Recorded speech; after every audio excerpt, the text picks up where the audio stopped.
mentality to never give up, never give in. To the death, for the life of me. Warrior.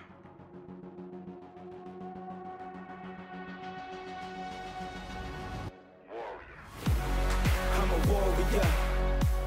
I go to war with ya. I fight to the death, give it everything I got till I got none left. No, like a warrior. I go to war for ya. Till my very last breath, give it everything I got till I got none left. No, I'm a warrior. I go to war with ya.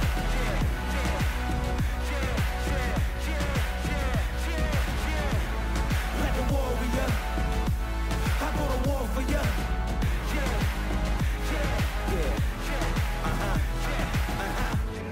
Yeah, I was born for it. Now I'm ready for the war. Ain't no turning back now, no, I can't back down. Can't run nowhere, gotta stand up. Right hand on your chest for your valor. Kneel down to no man, ice running through my veins cause I'm cold-hearted. Look what they done started. I'm sharp with my aim. The best in the game. On fire, hot like a flame. Wild like a beast. I can't be tamed. So stuck in my ways for the truth. I can't be changed. I'm a warrior. I go to war with ya. I fight to the death, give it everything I got till I got none left. No, like a warrior. I go to war for ya. Till my very last breath, give it everything I got till I got none left. No, I was born for it. I was born to rise. I was born to fly. I was born to climb. I was born to get it. I was born to shine. I was born to live it. Like a warrior. Like a warrior. Like a warrior. I go to war with ya. I fight to the death, give it everything I got till I got none left. No, I'm a warrior. I go to war for ya. To my very last breath, give it everything I got till I got none left. No. Yeah, easy.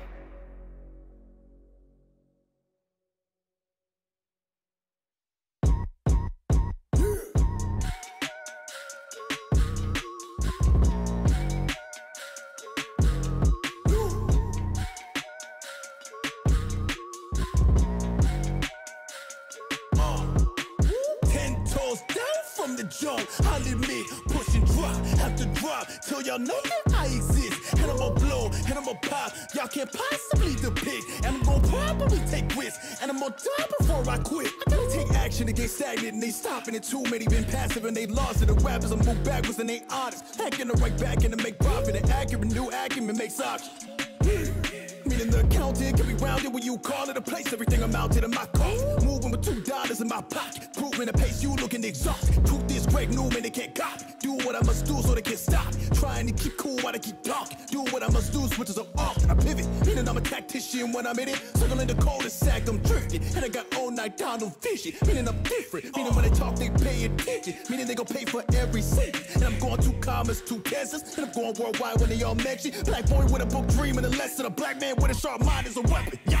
10 toes down from the jump. I'll admit, push and drop, have to drop till y'all know that I exist. And I'm gonna blow, and I'm gonna pop. Y'all can't possibly depict. And I'm gonna probably take risks. And I'm gonna die before I quit.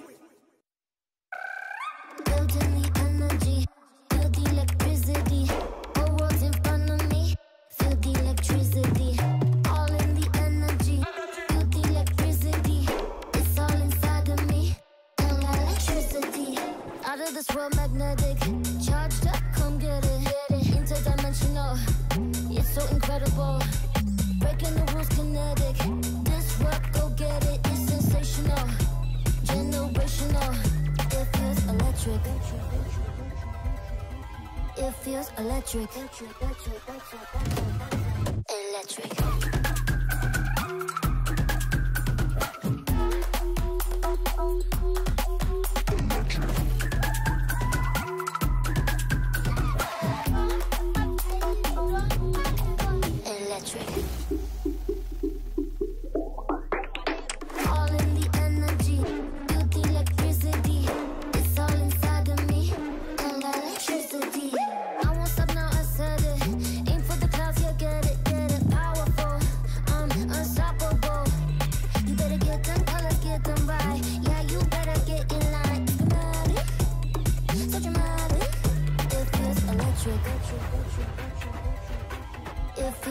electric.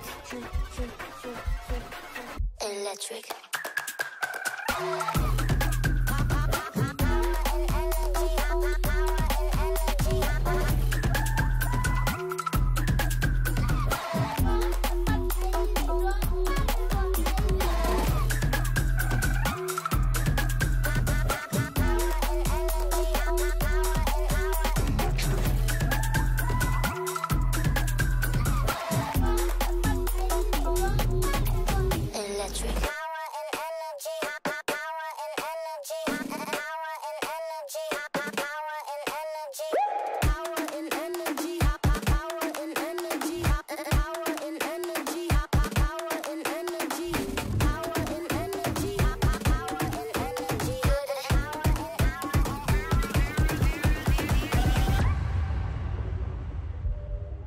It feels electric.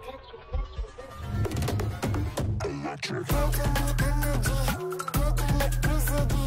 All world's in front of me, feel the electricity. All in the energy, feel the electricity. It's all inside of me, and electricity. Feel the energy, feel the electricity.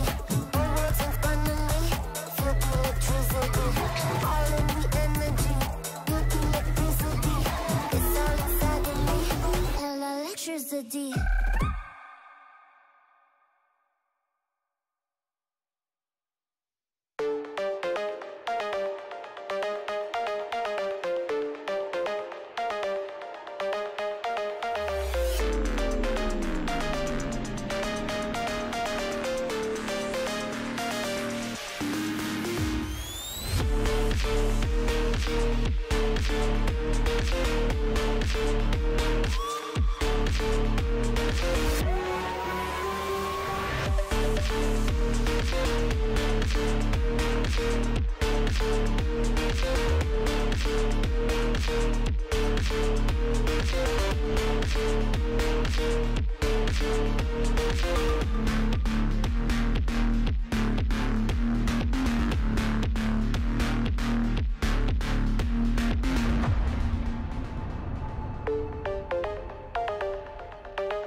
Yeah, let's go. We hit a ball, ain't no delay. Signature moves in every play. This ain't a game, we paved the way. Hardware on full display. Know that we aiming for victory. Going way up in our energy. Seeing the view, plenty to prove. Making our move, no secrecy. Yeah, and they don't gotta go. It's no secret. Take a peek at how we do. Check the paper. We the news. Hear the whistle. Then bring the boom. Check the signature. Name matched in the Hall of Fame. Big time finisher. Breaking barriers the whole game. They thinking they can stop us. Seeing us, we the problem.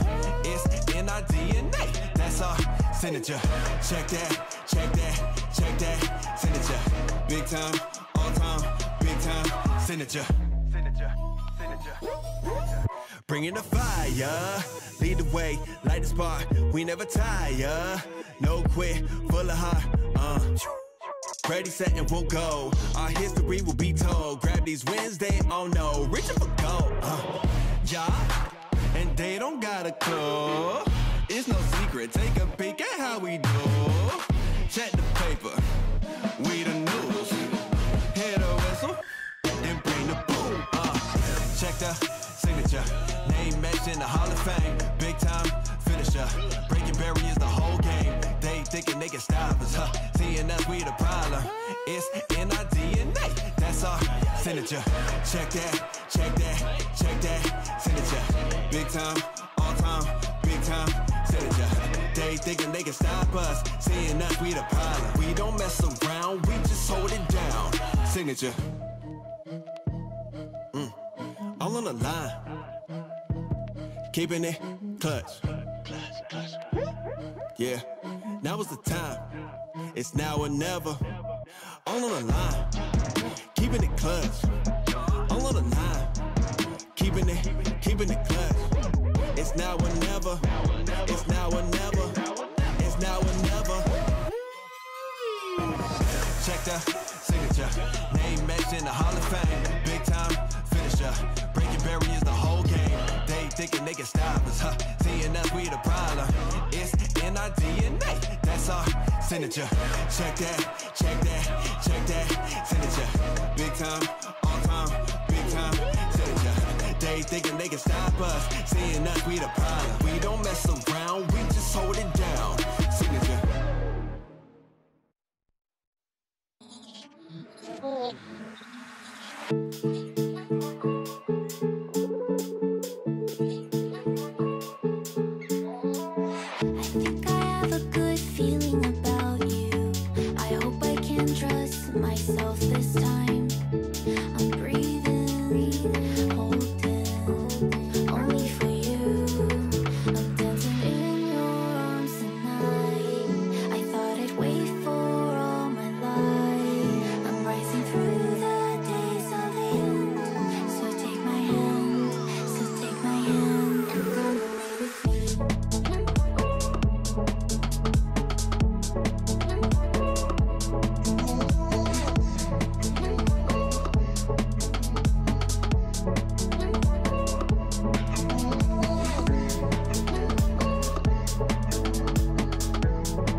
With me.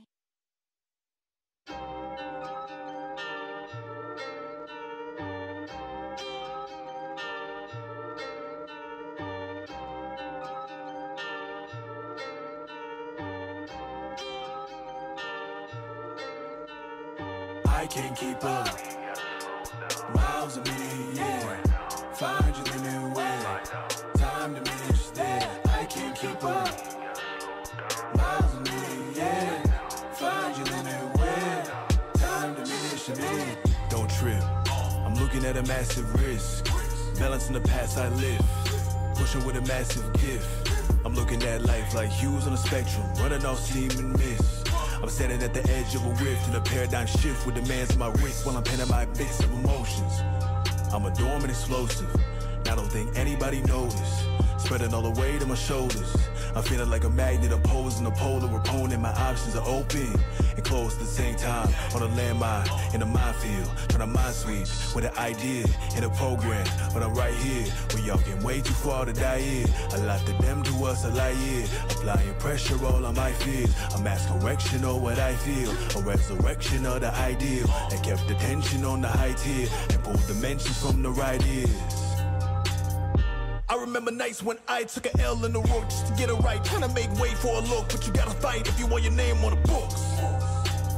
Staring at the path for 10 months straight, looking for the strength in my own soul to create. Had to realign just for me to find checkmates. F1 straight to C4. I don't feel no remorse. I can't break to see yours. I can't wait, you need more. If you hate, that mean war. If you take, you need force. Every push gon' mean tour. Hit record and get torched. Miles a minute, yeah. Find your limit, way. Time to finish there. I can't keep up. Miles a minute, yeah. Find your limit, way. Time to finish a minute. It's foolish of me to consider my peak as a mapped out release that I keep to repeat and preserve my belief in the weed while I'm digging for the beast that sleeps underneath the critiques. I can never let lies override my reach. Word to the wise, recognize my peace. Looking at the patterns increase. I'm at ease, I can leave with the weight I'm putting down. People need mandatory, they can't ignore me again. All the allegories, a plan for when I begin. All the land below me, a scan over what I miss. No advantages on me, ahead of what's on me to live. When it's damage, a homie, I can't be the only one in. I feel like none of them know me and nobody in it to win. Pouring live and direct from the mind of the best. Every line is compressed in the line of the crest. Now I see all the ways of passing. I'm fighting to the late madness. Every demand I weigh the average. It feel like nothing really matters. They say you want it, you can have it. Paradox all up in my passion. Getting lost all up in my stanzas. Paranoid, how could all this happen? This is all I get when I call, make amends. And again, when I find a pressure on, it connects and reflects in the pen in my palm. When I press what is left when I write, just to fight off the stress. All the weight of the mess is laid on my chest. And for days what has kept his checks on the net is a technical foul. And for now I'm a rep. Maybe I'm falling off the ladder. I feel them all collecting data. It's hard to see the wind is scattered. I think the key is to attack it. I think we in a different bracket. Burning eternally, this is a start, an emergency. I don't know where the fan is. Maybe I'll never manage. We gotta slow down. Right now. Find out. We gotta slow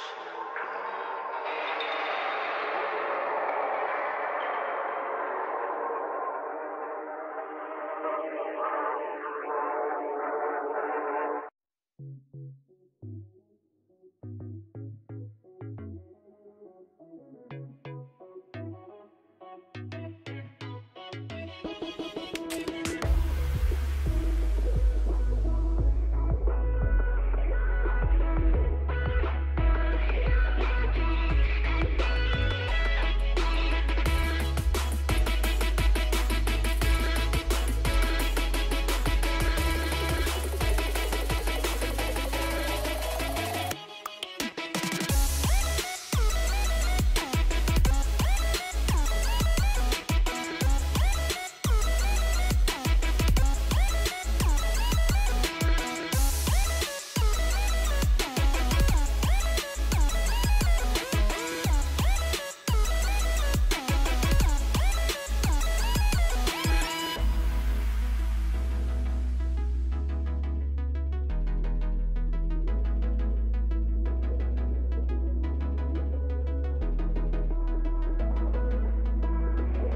2, 3, 4, this ain't no seesaw. Don't take this for a ride. All my women kings, frankly, we do what we like. Wait for the drop, we don't take losses. All of my women are bosses. Clap, clap, clap, clap. You know that we never lack. See how hard that I go. See how hard that I go. We got the goods, yeah, I know. We got the goods, yeah, I know. See how hard that I go. See how hard that I go. We got the goods, yeah, I know.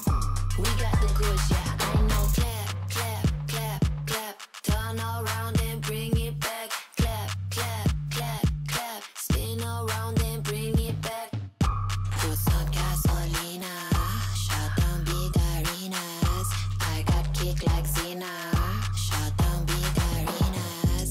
Wait for the drop. We don't take losses. All of my women are bosses. Clap, clap, clap, clap. You know that we never lack. See how hard that I go. See how hard that I go.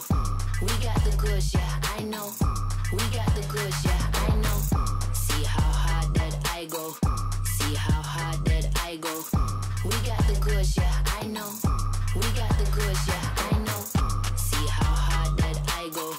See how hard that I go. We got the goods, yeah, I know. We got the goods, yeah, I know. See how hard that I go. See how hard that I go. We got the goods, yeah, I know. We got the goods, yeah, I know.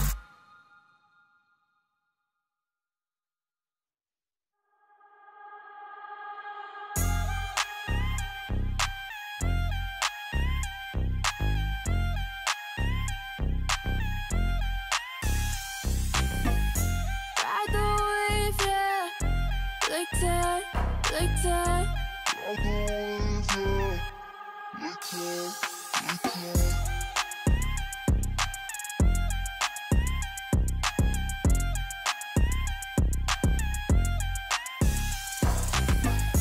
Ride the wave, yeah. Like that, like that. Ride the wave, yeah. Like that, like that.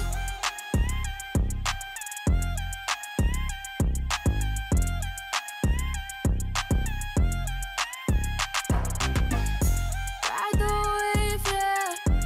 Like that, like that. Ride the wave, yeah. Like that, like that. Playing with my mind, 'cause I miss you. Why's it gotta be like that?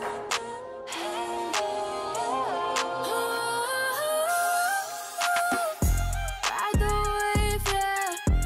Like that, like that. Ride the wave, yeah. Like that, like that. Ride the wave, yeah. Like that, like that. Ride the wave, yeah. Like that, like that. Like that, like that.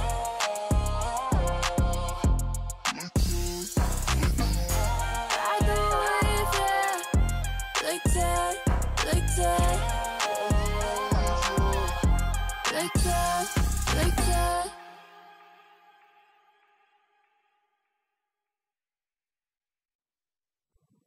Yeah. Hey. Yeah. Yeah. Hey. Yeah. Hey. Yeah. Yeah.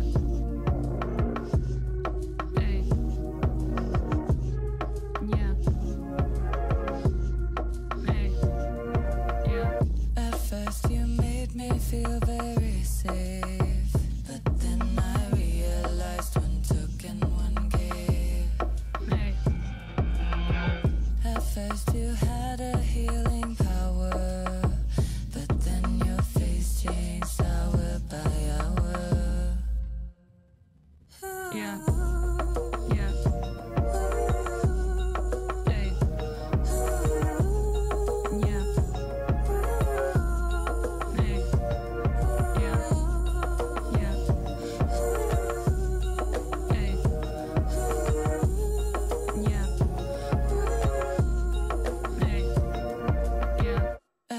First you made me feel very safe, but then I realized one took and one gave.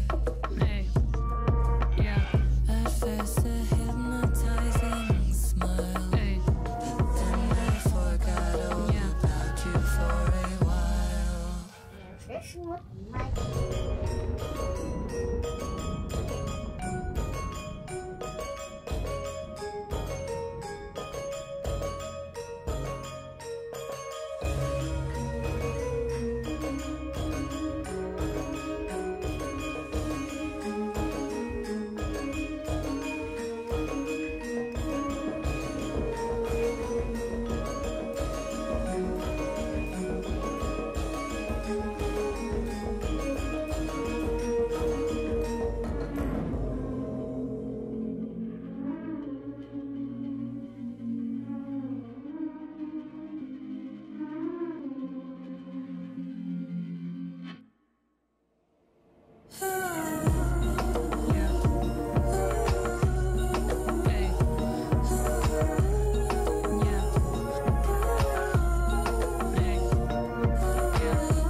Can't get out of my head.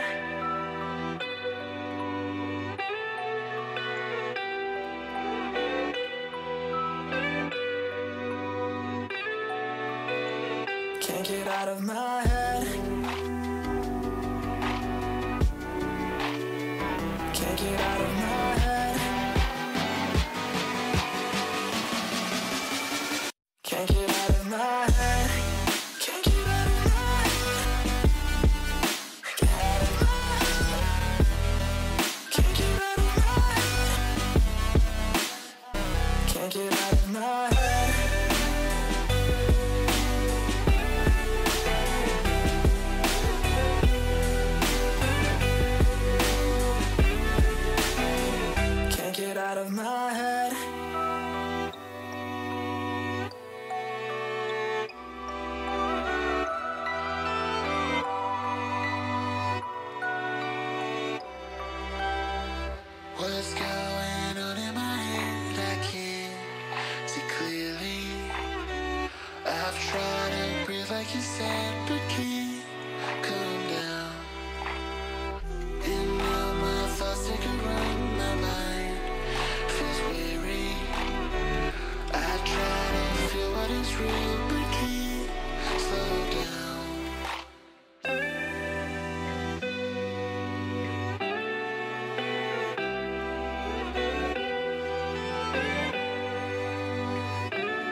calling me, calling me. They'll be calling me royalty. Best to give me loyalty, 'cause I'm taking the world, you'll see. They'll be calling me, calling me. They'll be calling me royalty.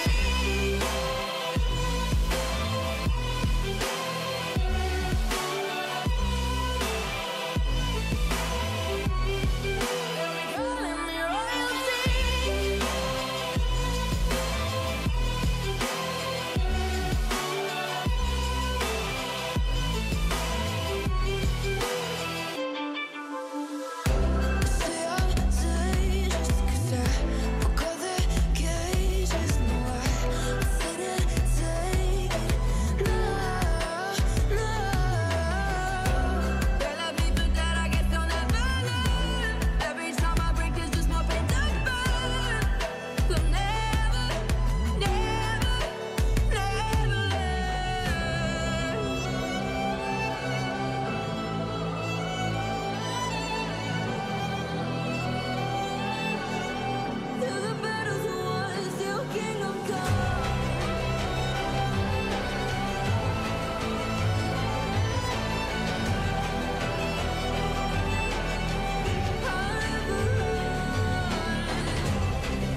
May. Hot stuff in my veins, rock stockings, I change. Don't ask for my pain, get some jeans, some rains. Third time when I get up, little boy, G up. I'm dark, don't speak up, dropped up, down, they need us. Taipei on me, can't nobody set me free. 给我一个思路 break, I just wanna live liquid now. Silver planet, silver night, hit that new topic overnight. 不用介绍由来，全都流进我口袋。想太多是不斟酌 ，make simple simple。除了我还有谁存活？关我屁事都别问我，不接受建议是我的建立，不需要你庇护，背着我就小心你的，记住。Basta, pack it up. Basta, pack it up. Basta, pack it up. Basta, pack it up. Crush. Liquid. Liquid. Yeah. Liquid. Liquid. Liquid. Crush. Liquid. Liquid. Liquid. Basta, pack it up. Cooking 搁着加进的六里炮，在你嘴唇上吐一个泡泡。一不小心力不够我吃掉，在悄悄地转一点半票。你们像是边角料，在我切个钻石之间消耗，看看那些小动物欠条脚，可以产品会被分销掉。Drip drop。Drip drip deep drop， 为我的天呐刷 Visa， 有时我也忘了密码，开始 pray like a diva， 或者在很多的 Venus， 没让我再次陷入迷茫，他就从来给我启发。喂，没什么可他妈写了，艺术文化都不想要啊，可能以后像那个创业家，也有繁忙忙的接电话。Basta， 全部都我拍秀 Basta， 不理会你爱就 TikTok， 我的表站在镜子 zigzag， 你看不清我秀秀。Basta, pack it up. Basta, pack it up. Basta, pack it up. Basta, pack it up. Crush. Liquid. Liquid. Yeah. Liquid. Liquid. Liquid. Crush. Liquid. Liquid. Liquid. Basta, pack it up.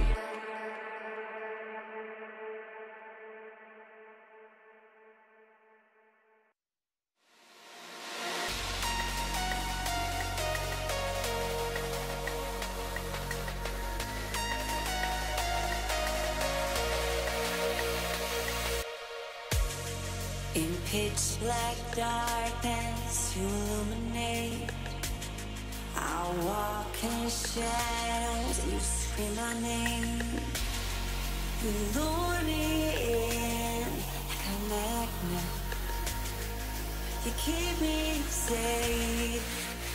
I need to return to you. I'll be surrounded by other schools. No one lifts me up like you do.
you do. I need something to you. Coming home and dig up my jewels. No one leaves me alive. You do. In the end, all I want is you.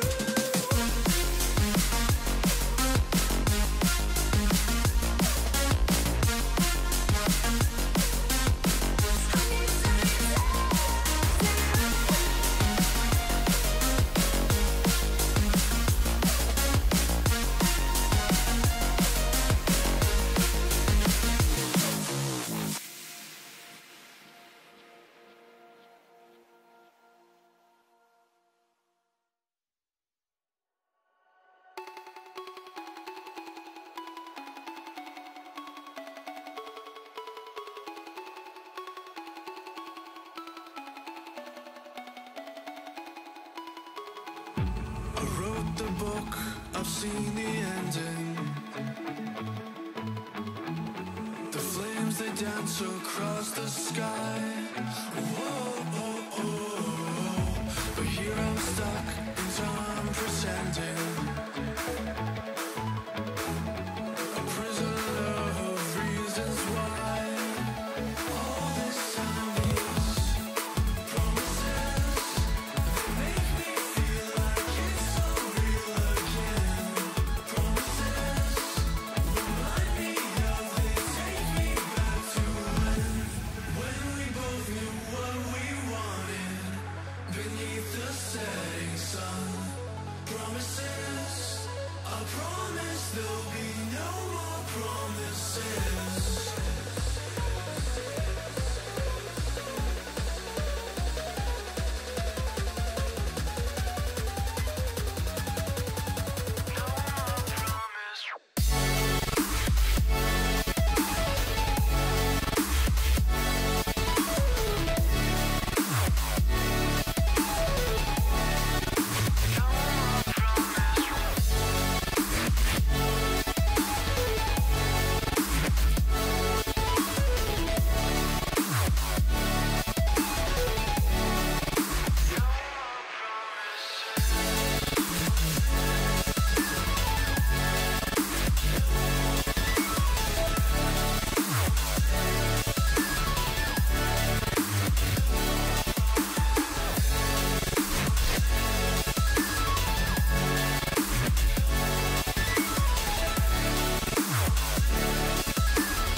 I planned for silent insurrection. Oh, oh. Cut off before it could take flight. I'll fall back to these promises. They make me feel like it's so real again. Promises remind me of they take me back to when we both knew what we wanted beneath the setting sun. Promises, I promise there'll be no more promises.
everyone to MSI 2024 live from Chengdu, China. We had one day off, and I don't know about you, but I'm already in withdrawal. Too many. I wanted Too more many days League off. of Legends. Too many days off. Why aren't we playing both these best of fives today? I want to see TL versus T1 right away as well. Okay, I like it, but we're not gonna. We're gonna start with G2 versus Top Esports, the hometown heroes, of course, and G2 looking to quite literally become the unknown, because for G2, beating the LPL is the unknown because it never happens. Is that a right way to set the tone? No, it's not. Where's this negativity, Shox? It's not negative. I'm going to set it up for you. My name is Shox. I'm here with Chronicler and with Jad. It's been since 2018 that G2 has beaten an LPL team in a best-of. So it's been a while. That's realism. But it's happened. And there's only been 3 best-ofs since then and now. So they haven't even had many chances. So it isn't that bad. Yeah. Yeah. You're like cherry picking to make it sound worse. They got a great chance. Yeah, but you know, I don't want to jinx anything. I would never do that. However, let's take a look at the bracket. I've had so much fun watching this MSI. It's been absolutely incredible, really. It really has been. And there have been a lot of matchups that have delivered the way that I think if coming into the tournament, people would have told you that you expect. Gen G TES was a really close series, but there have been so many matches that were way closer than expected. I didn't expect T1 G2 to go the distance. That series was incredible. And I do think that Jet, even NA got a win with TL taking the win over Fnatic. Even NA? Even NA!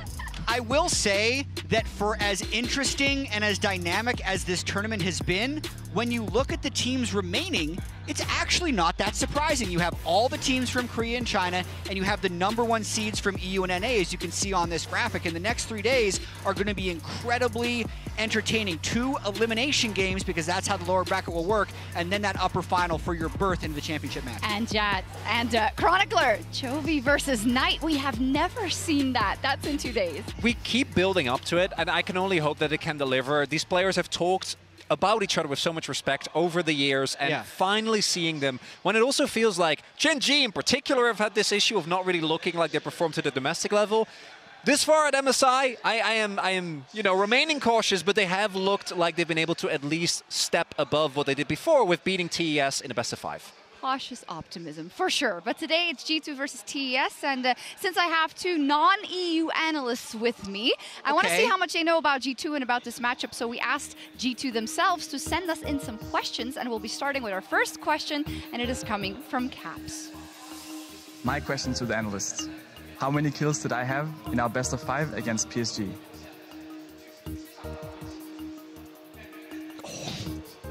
Okay. Quick maths. You actually just have to guess, because I'm not going to spend a huge amount of time. 27. 24. It's 23. Oh! So is it like, do you both agree that closest to the right answer gets the point? Yeah, no, of course. Yeah, gets the point. Okay, Jack gets, okay. I appreciate it. Not Price is Right rules. No problem. And on to our next question. It will be coming from the top laner, Broken Blade. When was the last time G2 won a best of 5 against an LPL team? Oh.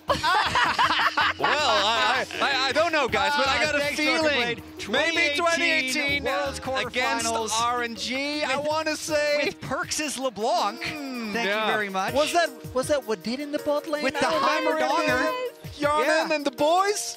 Oh, I'm so knew there bad was a at my G2 job. quiz, so I just started. That's great. Oh, okay. That's great. That's great. On to our next question. Yeah. Hopefully I didn't spoil this one either in my intro, but it is from our jungler. Our jungler? Yeah, Yike. How many times did G2 play Top Esports?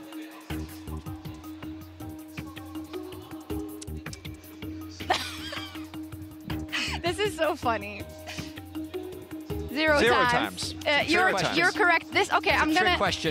I'm gonna spill the beans a little bit. So basically, Jat and Vedi were talking, and Jat said, Vedi just asked me a bunch of questions about G2, and this was one of them. So I get the point, and he doesn't. I'm like a G2 historian, actually. I get the point, and Jet Ask doesn't. me anything about G2.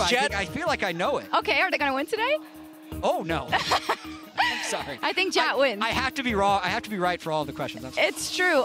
Now, from that little warm-up, let's get into it. We've touched on it a little, but G2 historically has not done so well against the LPL, as if we want to use that as our entry point into the matchup. So listen, I've heard, you know, everybody talking about this, how like, they can't beat the LPL. 12 and 26 is actually incredible. Games, yeah. That's still amazing. Again, 31 versus 39%. I'll take any of those win rates any day.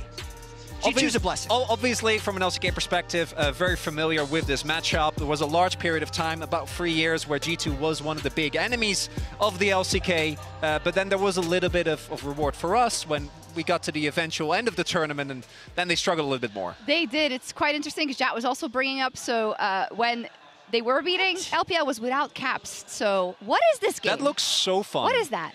That's Spike like, ball. Yeah, soon, instead of lane swapping, the teams are going to play spike ball, and then whoever wins gets like a 500 gold lead.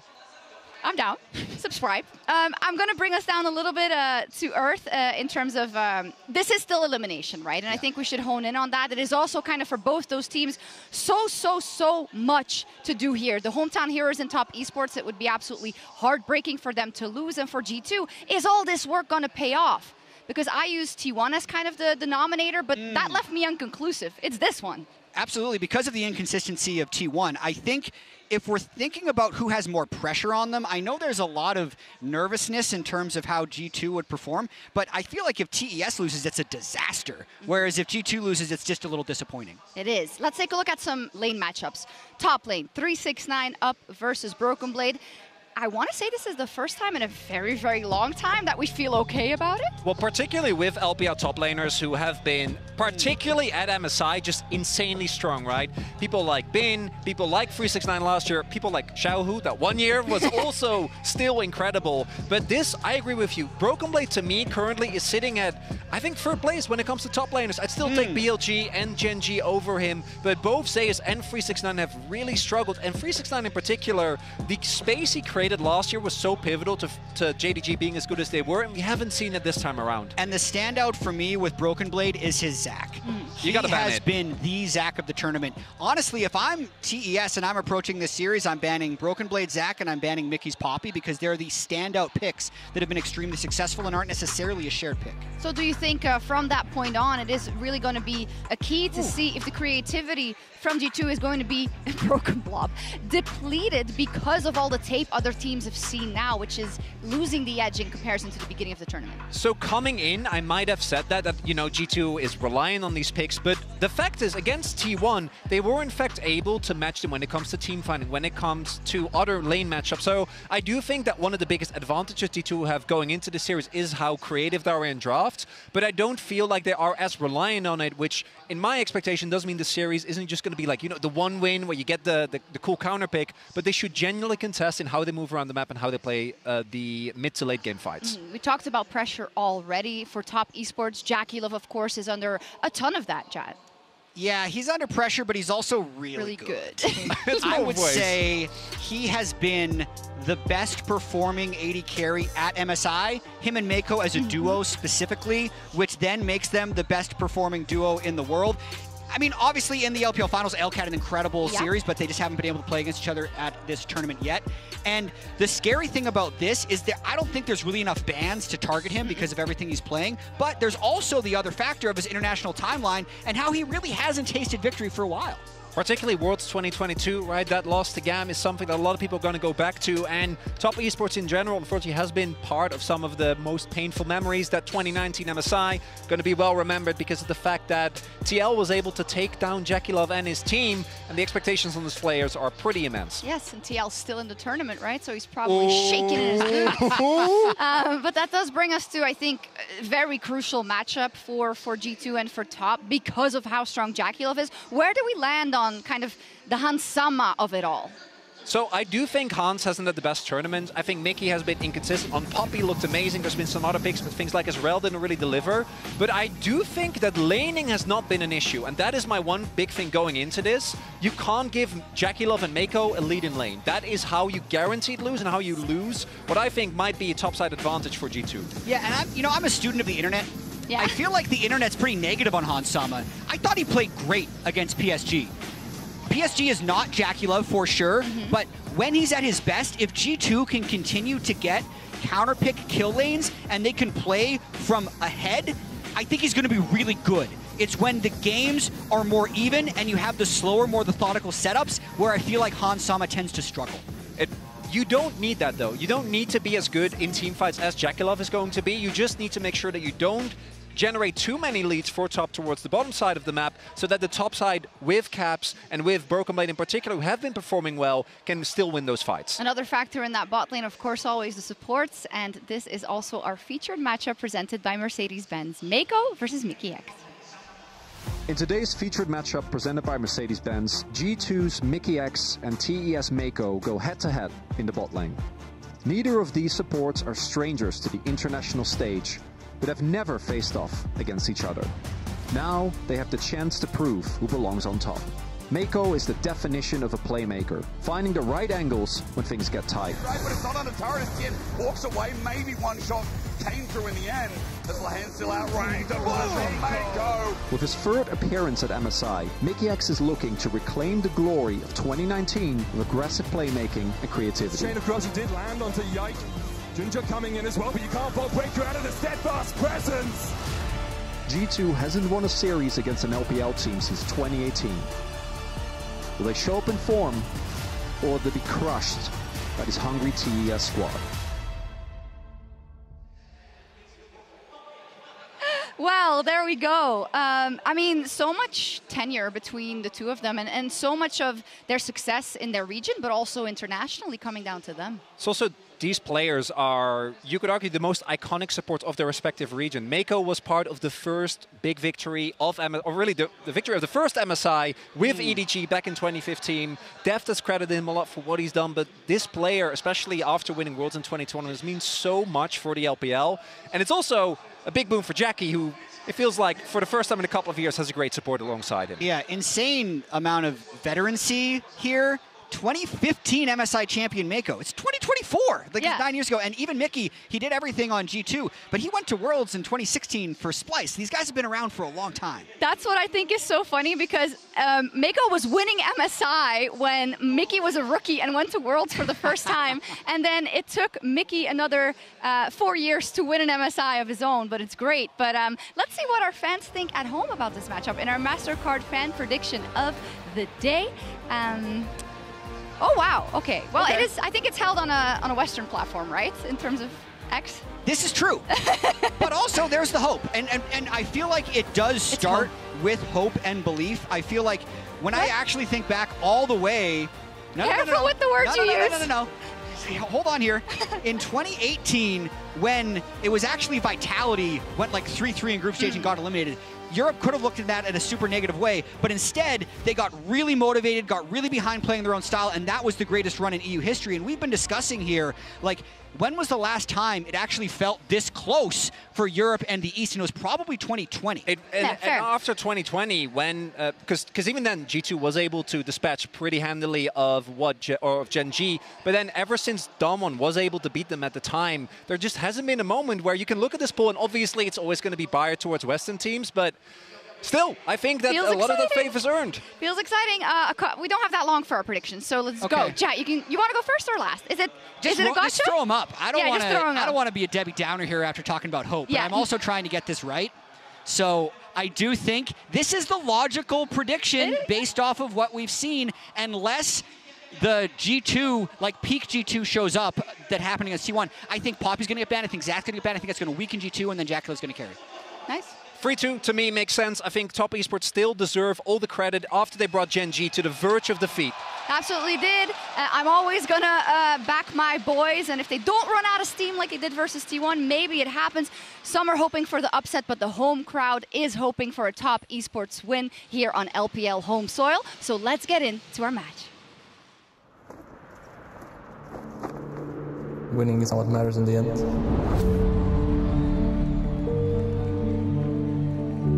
2019, my lowest point.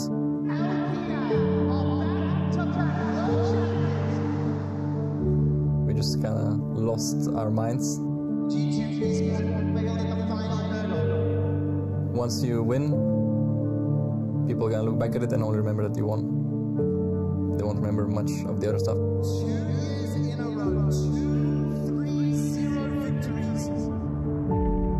不知不觉大家也打了这么久了，然后我现在也非常尊重这些就是能够一直坚持下来的老选手们。这次再次遇到 Caps 和 Mickey， 还是感觉非常亲切的。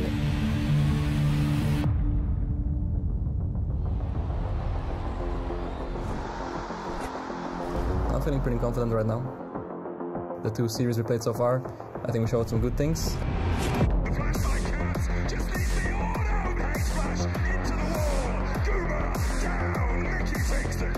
上一次击败 G2 其实还蛮轻松的。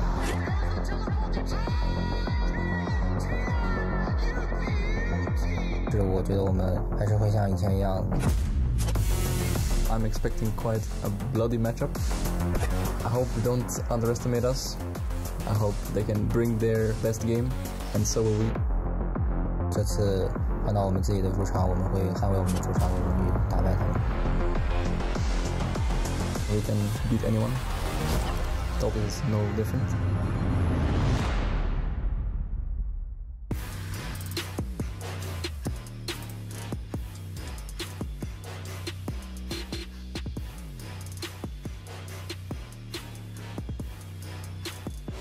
Welcome, ladies and gentlemen, to the Casa Desk for MSI 2024. I'm Atlas. I'm joined by Dagda and Vedius for some very LEC-themed, but 50-50 LPL, right? And I guess I can, as a former LPL commentator from about 1 million years ago, I guess we can even it out, right? Is that how we're going to go? That's the plan? I do feel like the Jada divorce, where I don't really know where I stand in the middle. I mean, all I know is I've had a lot of experience casting getting blasted by LPL teams. So I'm experienced, I'm looking forward, I'm ready for today because we know it's guaranteed to be a banger. Both these teams have pushed teams that we didn't expect to the absolute limits. And I know all our eyes are on pretty much the performance level of Jackie Love and the performance level of Caps. Which will be the superstar today? Who are we going to see step up? And what will be a decider for one of our 2 teams today? So much of this series feels a lot like CHENGDU versus TES did, right? It's a very similar vibe of mid lane incredibly strong on one side, AD carry incredibly strong on the other side. But I have a feeling with the amount of cooking that G2 can get up to, that might be the difference maker. And I love this already. Top Esports, they have done their due diligence. They have banned the I don't know what it was with never banning Mickey's Poppy, but it should have started way earlier than this. Yeah, and it's going to be the Orianna as well. We were chatting backstage, very much. This is exactly the bans you said were going to happen. And I think they make sense for the Poppy because more than likely it's going to be a Kalista more than likely coming through for first pick with Top Esports. I expect this last ban from G2 to be the Lucian. Yeah, and then you kind of force that unless they want to try and take the Varus side of the matchup, and then you can kind of play into, hey, we're all right, but I would very much imagine to be the Kalista Rumble ban. That is unexpected, because like you were talking about, Dagda, I think that the Lucian ban is almost a necessity. I thought that was going to be a big reason why it was going to be a difficult series for G2, but instead, they're going to ignore it completely, and the Varus will be locked in, so we won't even be dealing with it, of course. Top Esports not too worried about the Hans Sama Lucian this time around. It definitely feels like a test on both sides, though, where you're looking going, hey, are you going to be able to pick up the Lucian now, Hansama and Mickey? Is this something that we really have to worry about? Personally, I don't think they do. But it's definitely kind of a call out from Top Esports saying, look, we're happy to just take the Varus. Are you going to pick up the Lucian, or are you just going to go for the Kalista instead? I mean, so far, Hansama has prioritized the Kalista primarily to give them push and control over the bot lane. We've seen G2 really willing to fight these teams on the bot side of the map.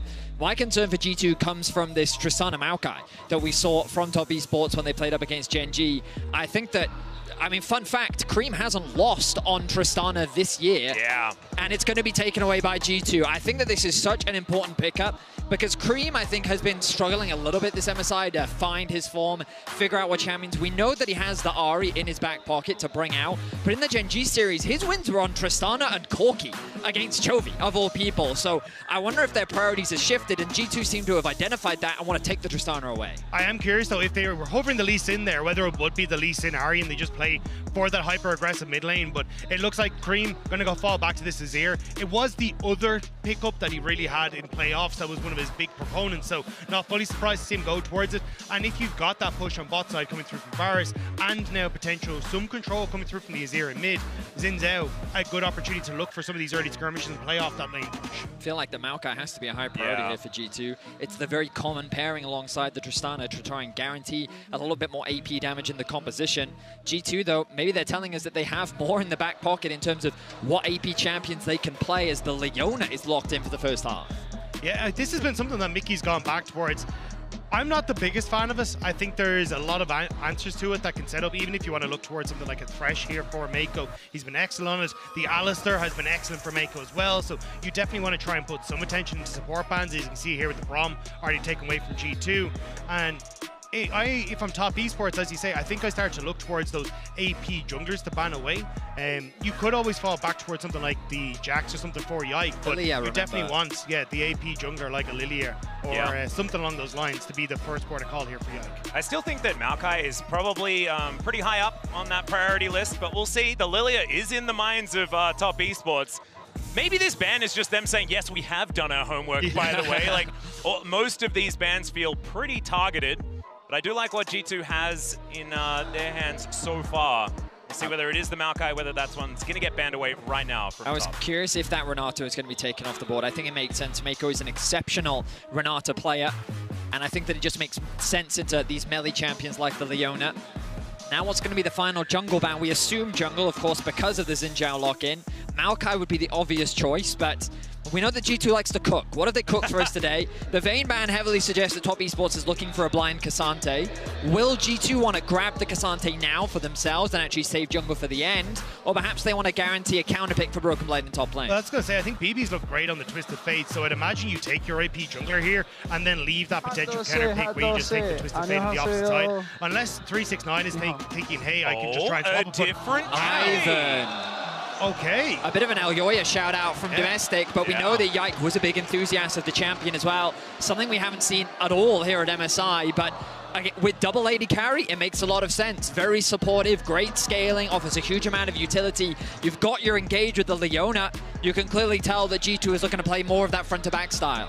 And is it going to be double AD carry or is it going to be triple? Because if Twisted Fate's locked in as well, then that is a lot of stand-in brush and get some value. I reckon. Kind of like the idea. That's the Cassante that we were expecting. Understandable here. Top esports with one of the most cookie-cutter MSI 2024 drafts that we've seen, and G2 a little bit more off the wall, especially with Ivan now long-leggedly making his way onto the Rift. Yeah, especially if you look at top esports when they're able to go for a poke Varus and the Azir. I do like the Ivern because you can get that early redemption, you got a lot of shielding, so you can try and dissuade some of that poke that starts to come through early, but I wouldn't be surprised to see the TF coming through here. It's actually something that we did see a lot from Mad Lions in domestic. Not going to be the case. Okay. BB bringing out the Camille. I don't know if I like this. Like, Camille is a very dive-centric champion. Against things like an Azir and Varus, it makes sense in terms of lockdown, but you're running double AD carry. You've got an Ivan. Is diving necessarily the goal, the game plan? Maybe if he wants to try and split top esports up, who's going to be playing a very traditional front-to-back composition. I was expecting more of a front line to be able to better facilitate these AD carries, but G2, they want more of a sideline threat, maybe more of a 1-3-1 comp with things like the Tristana and the Camille at their disposal. And I think it is something that can work well against top esports. Top esports like to get control with Jackie Love and then try and play a mid-centric off of mid-lane pushing, but if you completely control side lanes, it can be very difficult for you to get that control for top esports. We kind of saw it a little bit against CHENGDU, so or at least G2, bringing out some nice little creativity, which is much needed if you want to try and take down top esports. And this is what we were asking about earlier on. It was, can G2 cook their way through this series? And I think they've already started. I think the kitchen's smelling pretty good. We'll just have to see whether it's going to work out here in game number 1. Top esports, stock standard. G2, they've got the Ivan this time around. They've got a Camille for that top side of the map. Very interested to see how this one's going to go. Let's dive onto the Rift for game number 1. G2 trying to keep the LEC's hopes alive here at MSI up against top esports, who are looking dominant. It's a frightening one, gentlemen, but I think judging by this draft, we've got exactly what we wanted out of both of these teams. Right? I mean, I will tell you right now, if you'd asked me last year or any other years prior to this one, Broken Blade picking Camille, how do I feel about that into 369?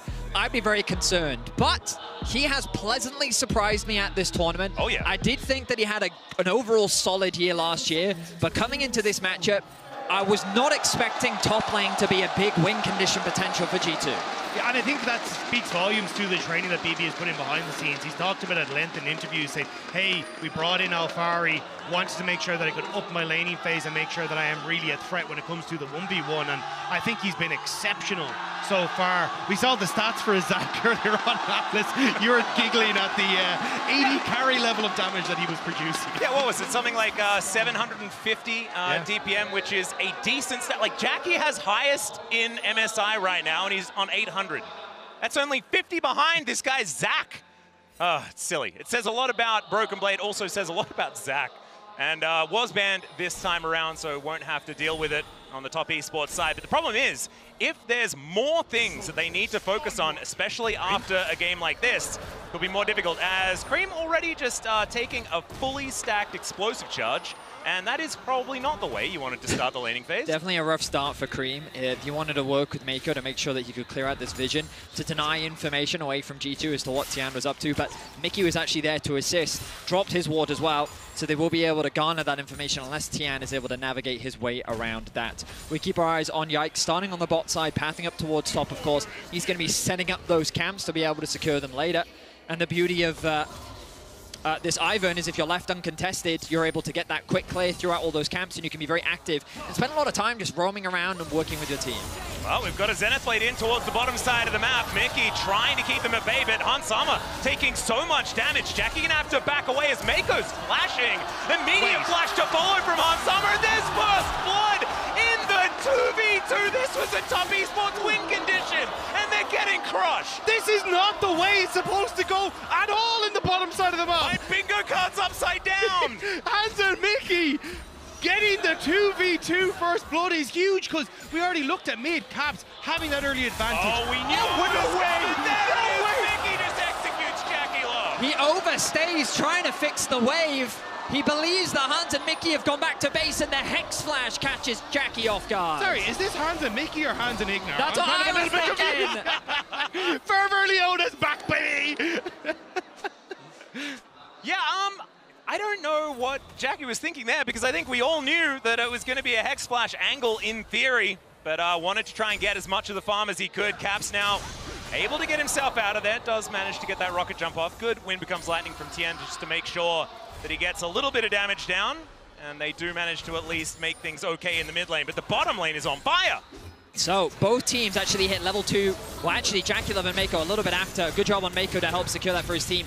Initial promising trade onto Hansama, but then he creates enough space from Jackie Love, uses the cleanse to dodge the ignite as well, and then the flash commit from Hans.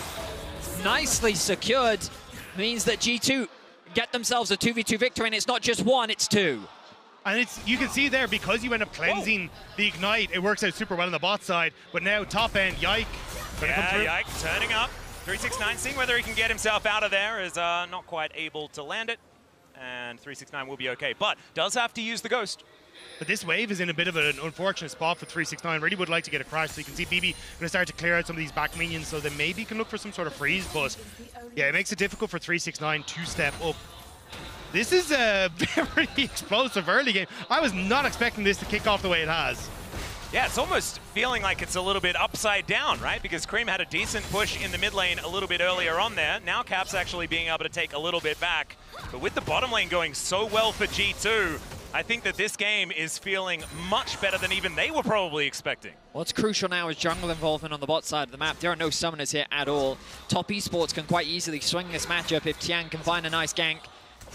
And that's why being able to control this wave is going to be super important. Broken Blade, he's not too concerned. You look at the vision on the top side, he knows he's not at any risk of a gank right now. He should be able to secure this without any real threats. As now, the gank we were talking about appearing in bot. Yeah, there it is once again. Yike turning up, and Hansama, he is hopping mad. Jackie, nowhere he can go. Mako just going to have to walk away from it.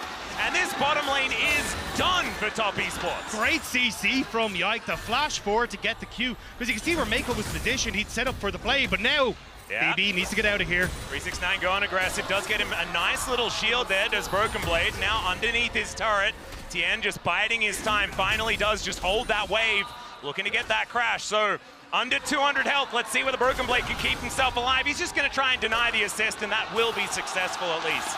It's all you can really do in that situation. Doesn't burn the flash, knows that he doesn't have the slingshot available as well, so just decides to back it on up. G2 will get Dragon in response, but at least it's something back for Top Esports. I mean, G2 need to be concerned about how strong this Cassante could become later on.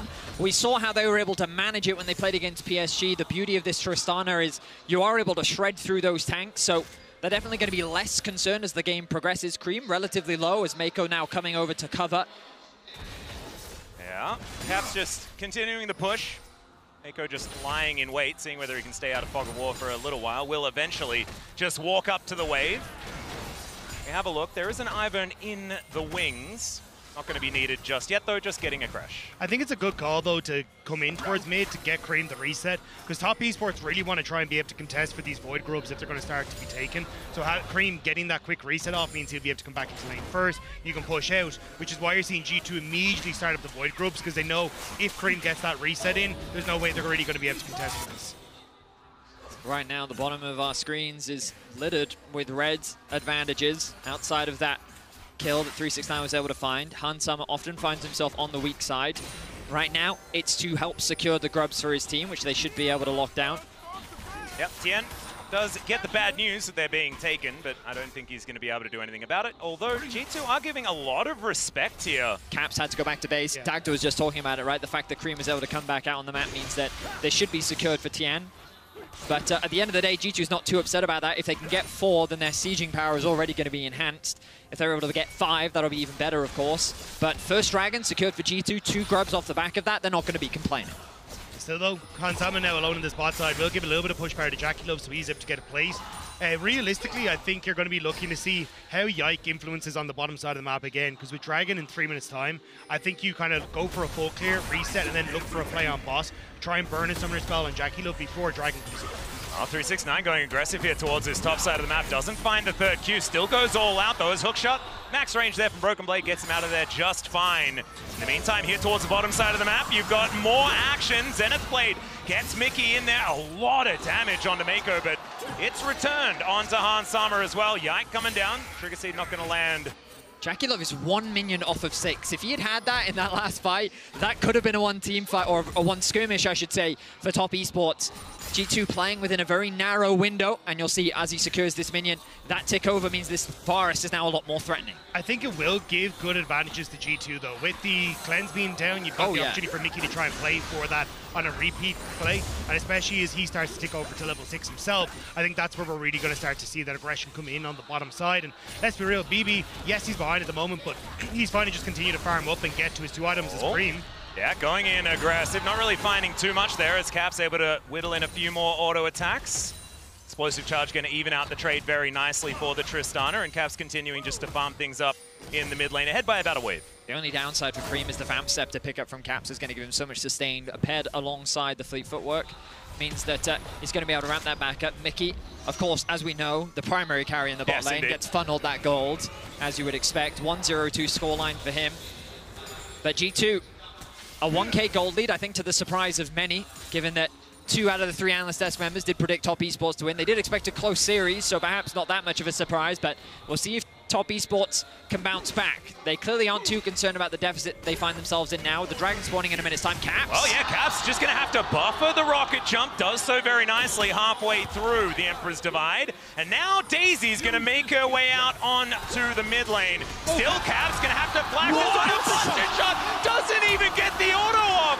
Oh no, and now Creamy could be in trouble. Yike looking for another one, and there it is. Hansama locks down the kill. Has to flash, but that'll get him out of dodge.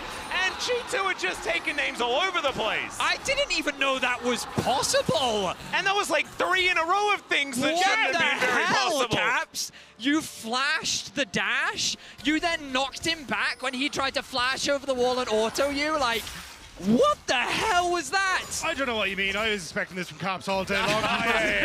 It's just another Wednesday for Caps, I guess. Yeah, I think it is insane, though, to see how well this man is playing. Because when you look back at last year, the confidence was completely gone. But this is the most confidence you can have as a player.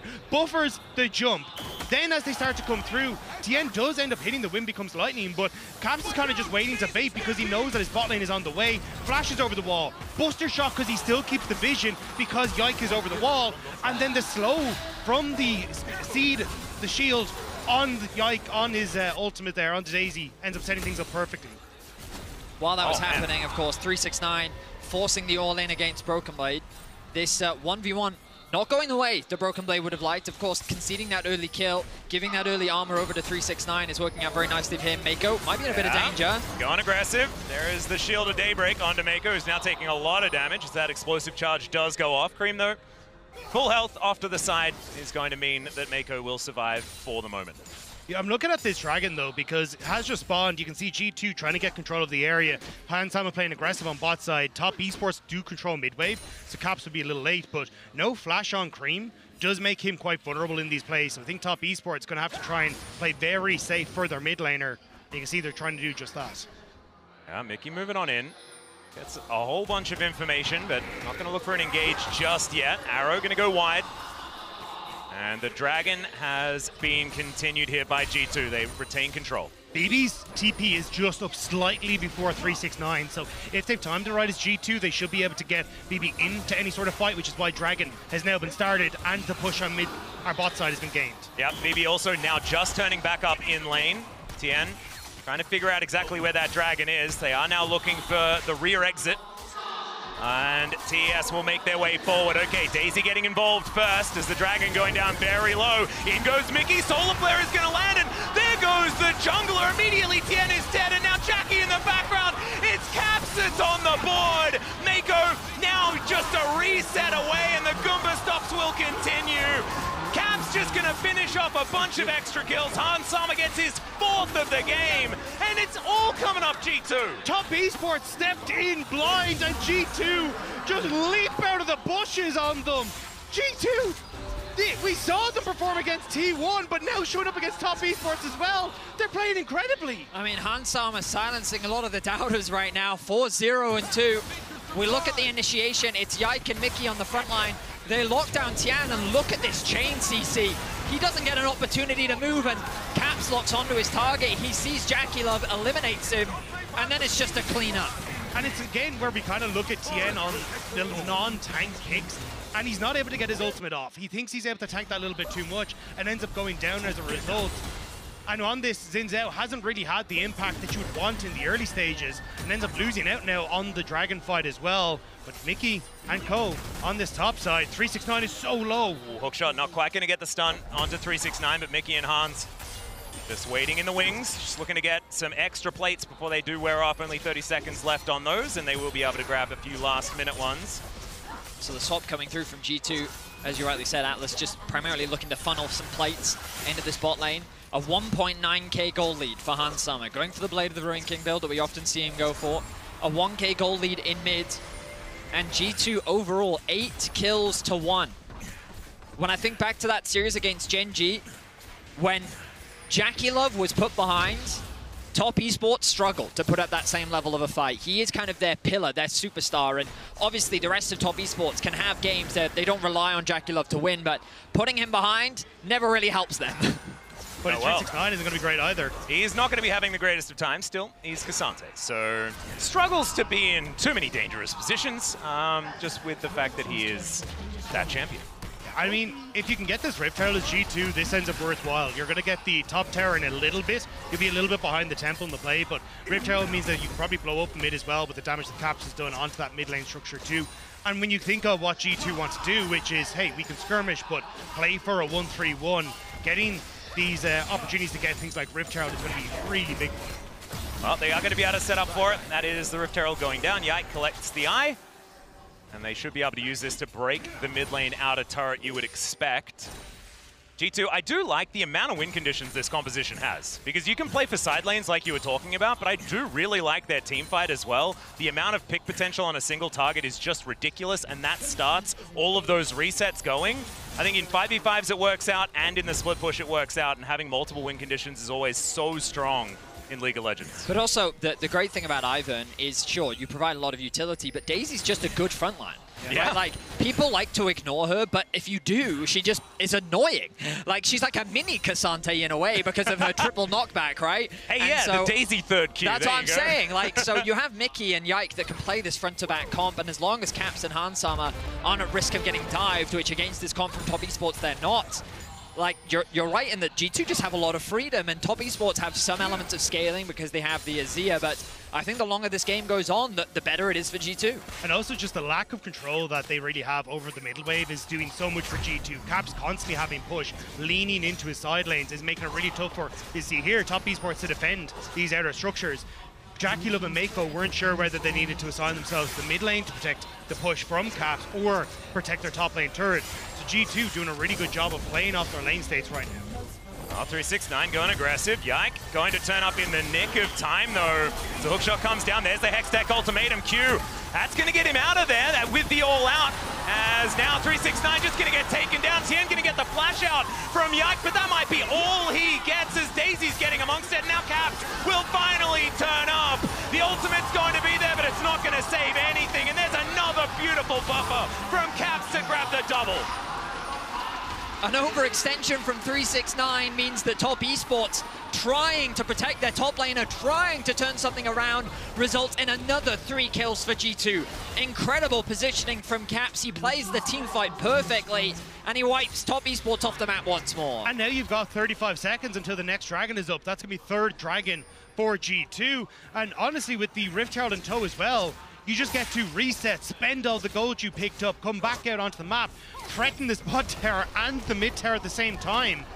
G2 are smoking Top Esports in the early stages. It's a near perfect game. Yeah, this is ridiculous. I'm going to need to go and find Spawn because I know he's here. He's the one that defined shellacking. And I think that we're pretty close to shellacking territory, and that's not what I was expecting for this series. I think a lot of people thinking that this one was going to be very, very close. This is not looking close at all. I mean, not to talk past this game that much, but G2 have introduced another curveball with the Ivan. You know, there was the Rek'Sai, there's the Zac, there's all these picks that teams are finding ways to deal with, the Poppy being the other big one. And now they've just introduced another one. I thought that was a Fate's call, but it wasn't. He was just going into the Rift Herald. I'm curious how Top Esports adapt as the series goes on. Of course, they still have a chance in this game. It's not all doom and gloom, but as we did mention, the scaling still feels like it's in favor of G2 the longer this game goes on. The big adaptation I want to see is... Oh, hang on. 369 could be in trouble yet again. Broken Blade, though, not quite winning the trade just yet. Needs this Tristana to turn up as Rocket Jump just to get him amongst it. Q going to miss, though, thankfully, because of a hook shot, and Broken Blade gets out. And that is another kill. In the meantime, Hansama, he's dead on this bottom side. Yikes on a killing spree, though, because Cream has also fallen down. Mickey diving in one more time. I'm not sure about that one, but he's battle Leona, and Broken Blade at the flank angle. Jackie will be taken down, and now Top Esports find themselves with only a jungler. He's knocked up. Daisy's gone ridiculous, and audacious or not, that charge ain't doing squat. G2 will ace them. G2! That's 2 supports! You're not supposed to fight with an Ivern and a Leona! That's like League of Legends 101! But somehow, they make it work! They get the kills! BB comes in to save the day! And G2 are taking over everything on the map. Caps, though. Yeah, that buffer not quite working out here as 269 does have his claws in the Tristana. There's the flash. The Mega Cone should get the Tristana out of there, and it will. G2, though, finding fights across the board. Caps moving up to help support BB on the top side play, prevents anything from happening. And then this is the engage that we missed. Mickey gets on towards Jackie Love, but with Cream coming in over the side, there's nothing that he can really do. Good ultimates from Mako to lock down Hansama. But now this is 3v2 with 2 supports and a Daisy. The Rock is doing so much work. The damage from Daisy's just crazy, isn't it? The fact that Mickey goes back in is just to buy time for the Camille. I was not expecting him to then also get a kill, but once Broken Blade arrives, it's just cleanup for G2. Yeah, we were saying that it was a bad move. I think even if that teleport wasn't happening, if Mickey knew that he was just able to kill him, probably still worth. I don't know. I'm never doubting the man ever again. The fact that you have to ban Poppy and Leona against Mickey is potentially a little bit of an issue, but I mean, this is just great from G2 again. It's focusing on, hey, how's the map set up in our favor? Like, yes, we've got a push from 369 on top side, but if we can match that, we can always have BB come in with the teleport to answer for the 4v4 on bottom side, and you can just play around the strength of already having so much damage across so many of your lanes. Well, it's a 7,000 gold lead now, and as we have a look at the state of the game, it's 3.5 minutes until the next Dragon. Top Esports, we're grouped towards that bottom side, but I think this Baron is going to be the next port of call for G2. They're so far ahead that even though it is very early in the game, it is still going to be something that they can look towards, especially with the composition that they have. How many stacks are in that Forbidden Book that Yike has purchased, by the way, 25. guys? There are 25 stacks. That's a pretty large amount of stacks. That explains the damage now. Yeah, how high does that go? I'm pretty 25. sure. Yeah, it's 25. Okay, good. Okay, yeah, his novel is finished, and he's about to read his holy scriptures to Top Esports. That tower slowly disintegrating in front of G2 as a hook connects. Yeah, that is going to land onto Caps. He still has the rocket jump available, uses it after the depth charge, and now you can see Mickey absorbing so much. Fate's Call was always there though, so G2 not going to have to live without their support as Broken Blade here towards the bottom side, just keeping the pressure up. Great interrupt from Mickey on towards 369. 369 has the clear queue, but Solar Flare gonna land right into the middle of Cream, and he will have to, you know, shift some sands, gets himself out, but nice reset. Yeah. They don't get back. They don't get to protect their tower. They don't get to pass go. It's been a bit of a mess here for Top Esports. G2's getting everything. Top Esports tried to find a pick. It didn't work out, and now the Baron is being started. So they're not only splitting, but they're also threatening the Baron. 4-man strong on the objective. Vision now does go over to Top Esports, so they know what's going on, but there are pushes everywhere. In goes Cream, finds the Mega Cone, but Caps has once again buffered the rocket jump. He goes golden to keep himself alive, and now it's Top Esports finally finding themselves a team by Caps. He just cannot auto in the fight. BB wants to get one back, and he does kill Jackie Love, but that should be the last of it here, as Top Esports will not go down without a fight. A massive blunder from G2. Broken Blade should be able to get away with his life, but by forcing the Baron, Yike actually gets taken out at the start of the fight. Some great team fighting from Caps, and Broken Blade keeps the Baron from being taken, but Top Esports showing their resilience in this game. Still they're going to lose an inner turret here as Caps just comes on down, takes that one out. And now a teleport forward as Broken Blade looking for TN. Mako is here, lands himself the hook. Caps now looking for that flank angle as TN's going to have to get over the wall. Broken Blade gets in there though. And Cream now doing battle with a Baron and a Broken Blade. 369 what is going a little bit on? far away. And this is, I don't know, guys. This isn't over. Caps has TP. They're just going to come back to the Baron. They just killed the jungler. Wait, so that was the plan all along? Is that what you're telling me? It's our plan. It's definitely our plan. And at least it is now, because Top Esports look just about as dizzy as we are. Tian tries to steal a red buff, and he loses his life for it. A good TP from Broken Blade punishes the overextension. Caps on the flank as well means the G2, they got what they wanted. The Baron is secured, the Dragon Soul in 30 seconds. The strategic take 3 turret shots in mid lane, take down inner turret, then flank to get your top laner a kill so that you can kill the enemy jungler and take a free Baron. League of Legends 101, my friend. Textbook as all hell is yeah, I mean, look, this was a little bit of a whoopsie from G2. The fact that you get to kill off the Ivern nice and easy. Caps really can't get into this fight because Cream did go golden, but as he buys so much time to keep Caps at bay, they're able to deal with the rest. Nice job here by Broken Blade to pick off Jackie Love and get away, because the fact that he was able to TP back in is really what salvages that play. Gets the kill on TN, works then with Caps having the teleport himself. So, a little bit of a misstep, but G2 able to make it work. Yep, now they're just looking for a soul.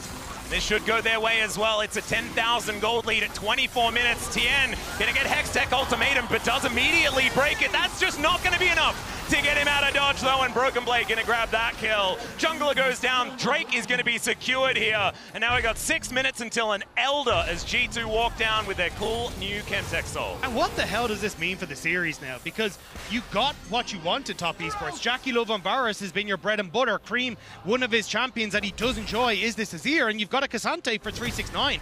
This has been the go-to for Top Esports for the majority of the split. And now they look dizzy. Like, G2 have completely wiped them here. I think there's a certain Yordle gunner that I think is going to have a little bit of higher priority as this series goes on. We know it's so good for Cream, and Caps is just having a day out on the Tristana today. Let's not forget that this started with a Hans Summer Mickey X 2v2 straight up kill. 2-0 oh, yeah, is how they started this. I don't have anything for that. Like, that was not on the bingo card. It's not. I'm not ready to talk about it. Like, don't get me wrong, that no one expected this series to start off with Hans and Mickey straight up 2v2 killing Jackie and Mako. Jackie, he's got to be really careful here, but he has had zero impact in this game.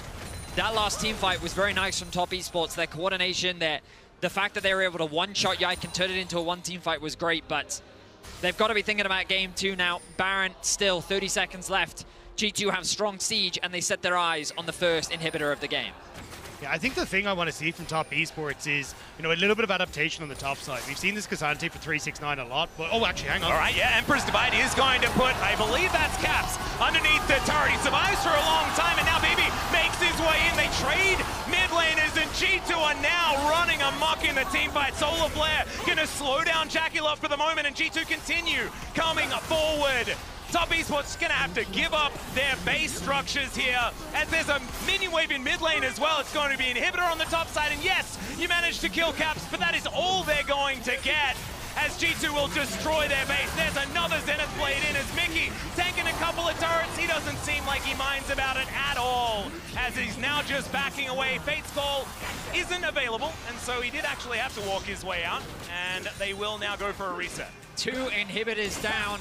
I love the resilience that we're seeing from Top Esports, still able to find these picks where they can.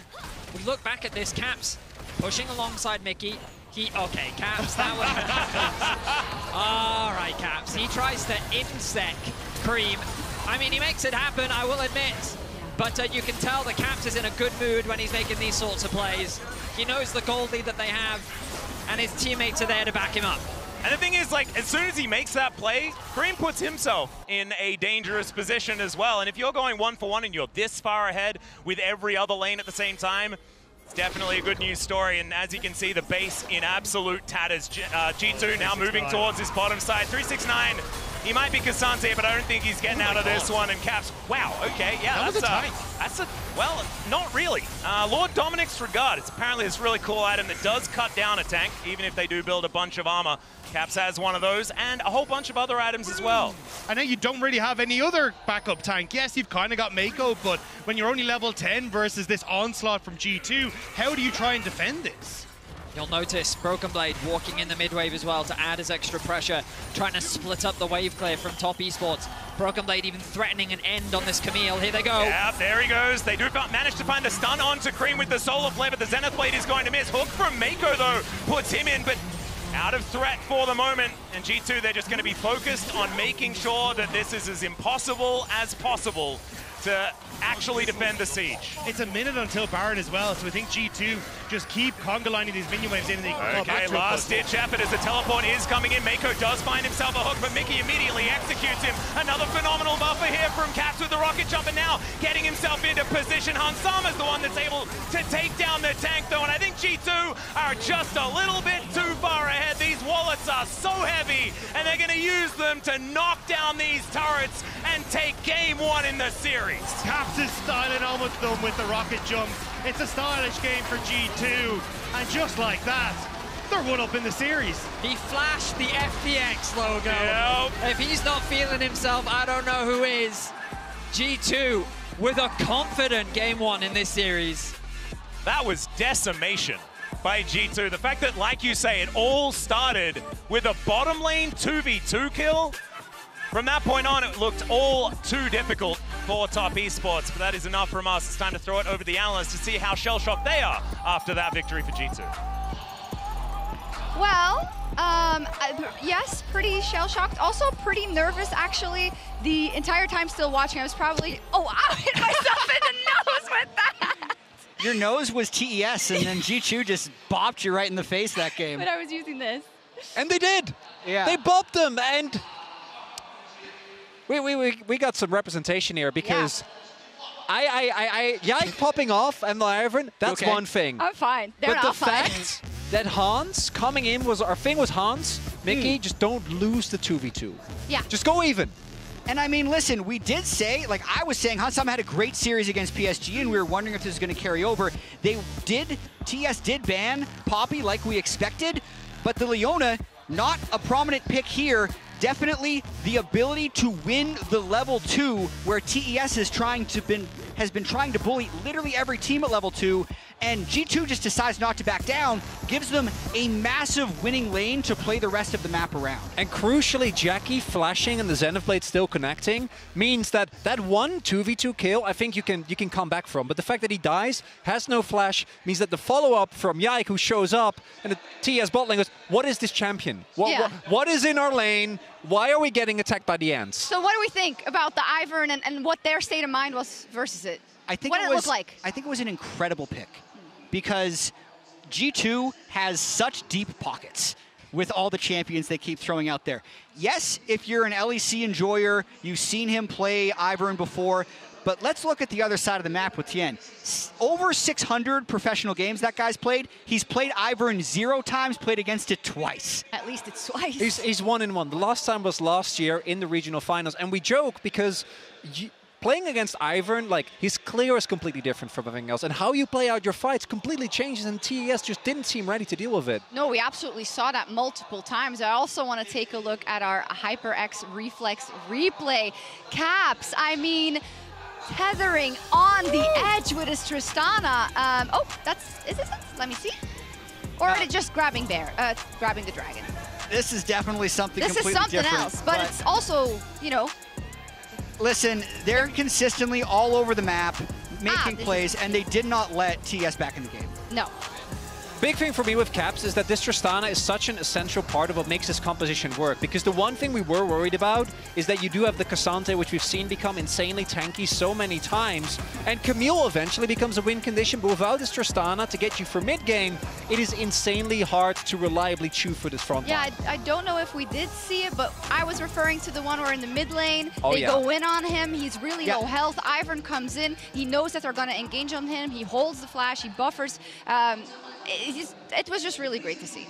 It's also coming in, if you're TES, you're like, what are these guys doing? Like, Caps is so low, walks in, and Tien is like, this is a great opportunity. But one of the big things with Ivern is how deceptive low health bars are. Yeah, it was, I think, a very frustrating game to play for top esports, but we would be remiss if we didn't talk about kind of their possibilities in the series, because they're very used to fighting from behind. We saw it in this tournament already when they were against Match Point. Yeah, we did. We know they're known to reverse sweeping, you know, like top esports is a very resilient team. So where does it start for top esports in this game too? It starts in the bottom lane, because Jackie Love Mako have been the best bottom lane in this tournament, and they got 2v2 killed and then ganked and never found their way back in the game.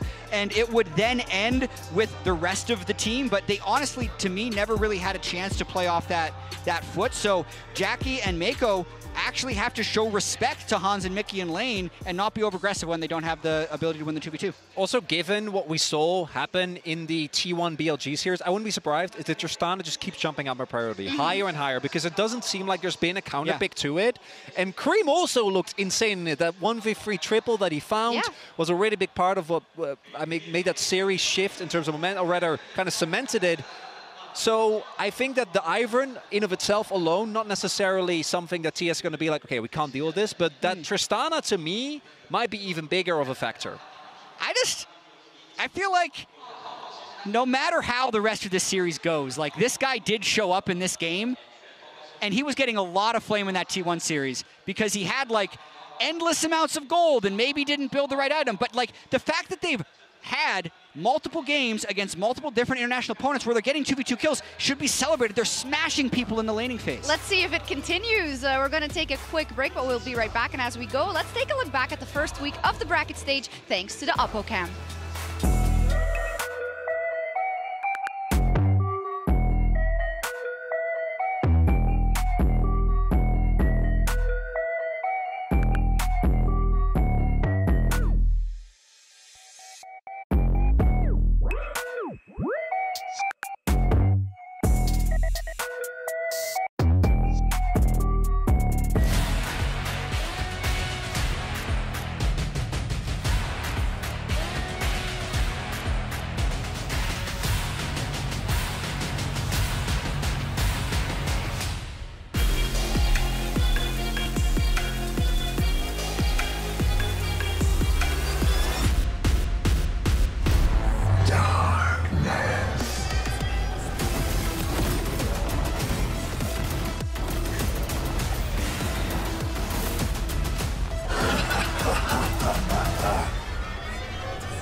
Esport is the entertainment of the future. Nobody takes a title from G2. I'm doing something I've trained my whole life to do. Claim their 9th title. Find something you're good at, become a master at it, and then try to connect it to the esport world.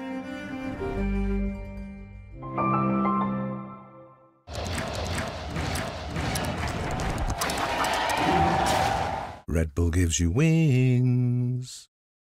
Excuse me, would you mind taking a picture of us? Oh, no problem. Thanks. Ooh, yes, problem. You need Verizon. Trade in that old thing and get a new iPhone 15 Pro with tons of storage, so you can take all the pics. So many selfies. A preposterous amount of panos! That means panoramic. And as many portraits of me as your heart desires. How about none? None, yeah, none feels right. Trade in any iPhone in any condition and get iPhone 15 Pro on us. Only on Verizon.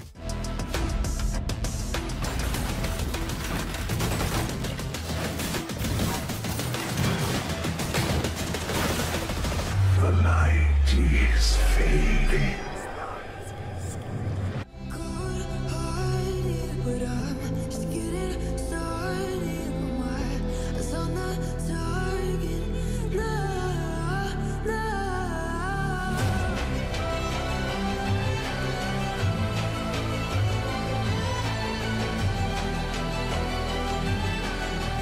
You're the battle's won, still king of God.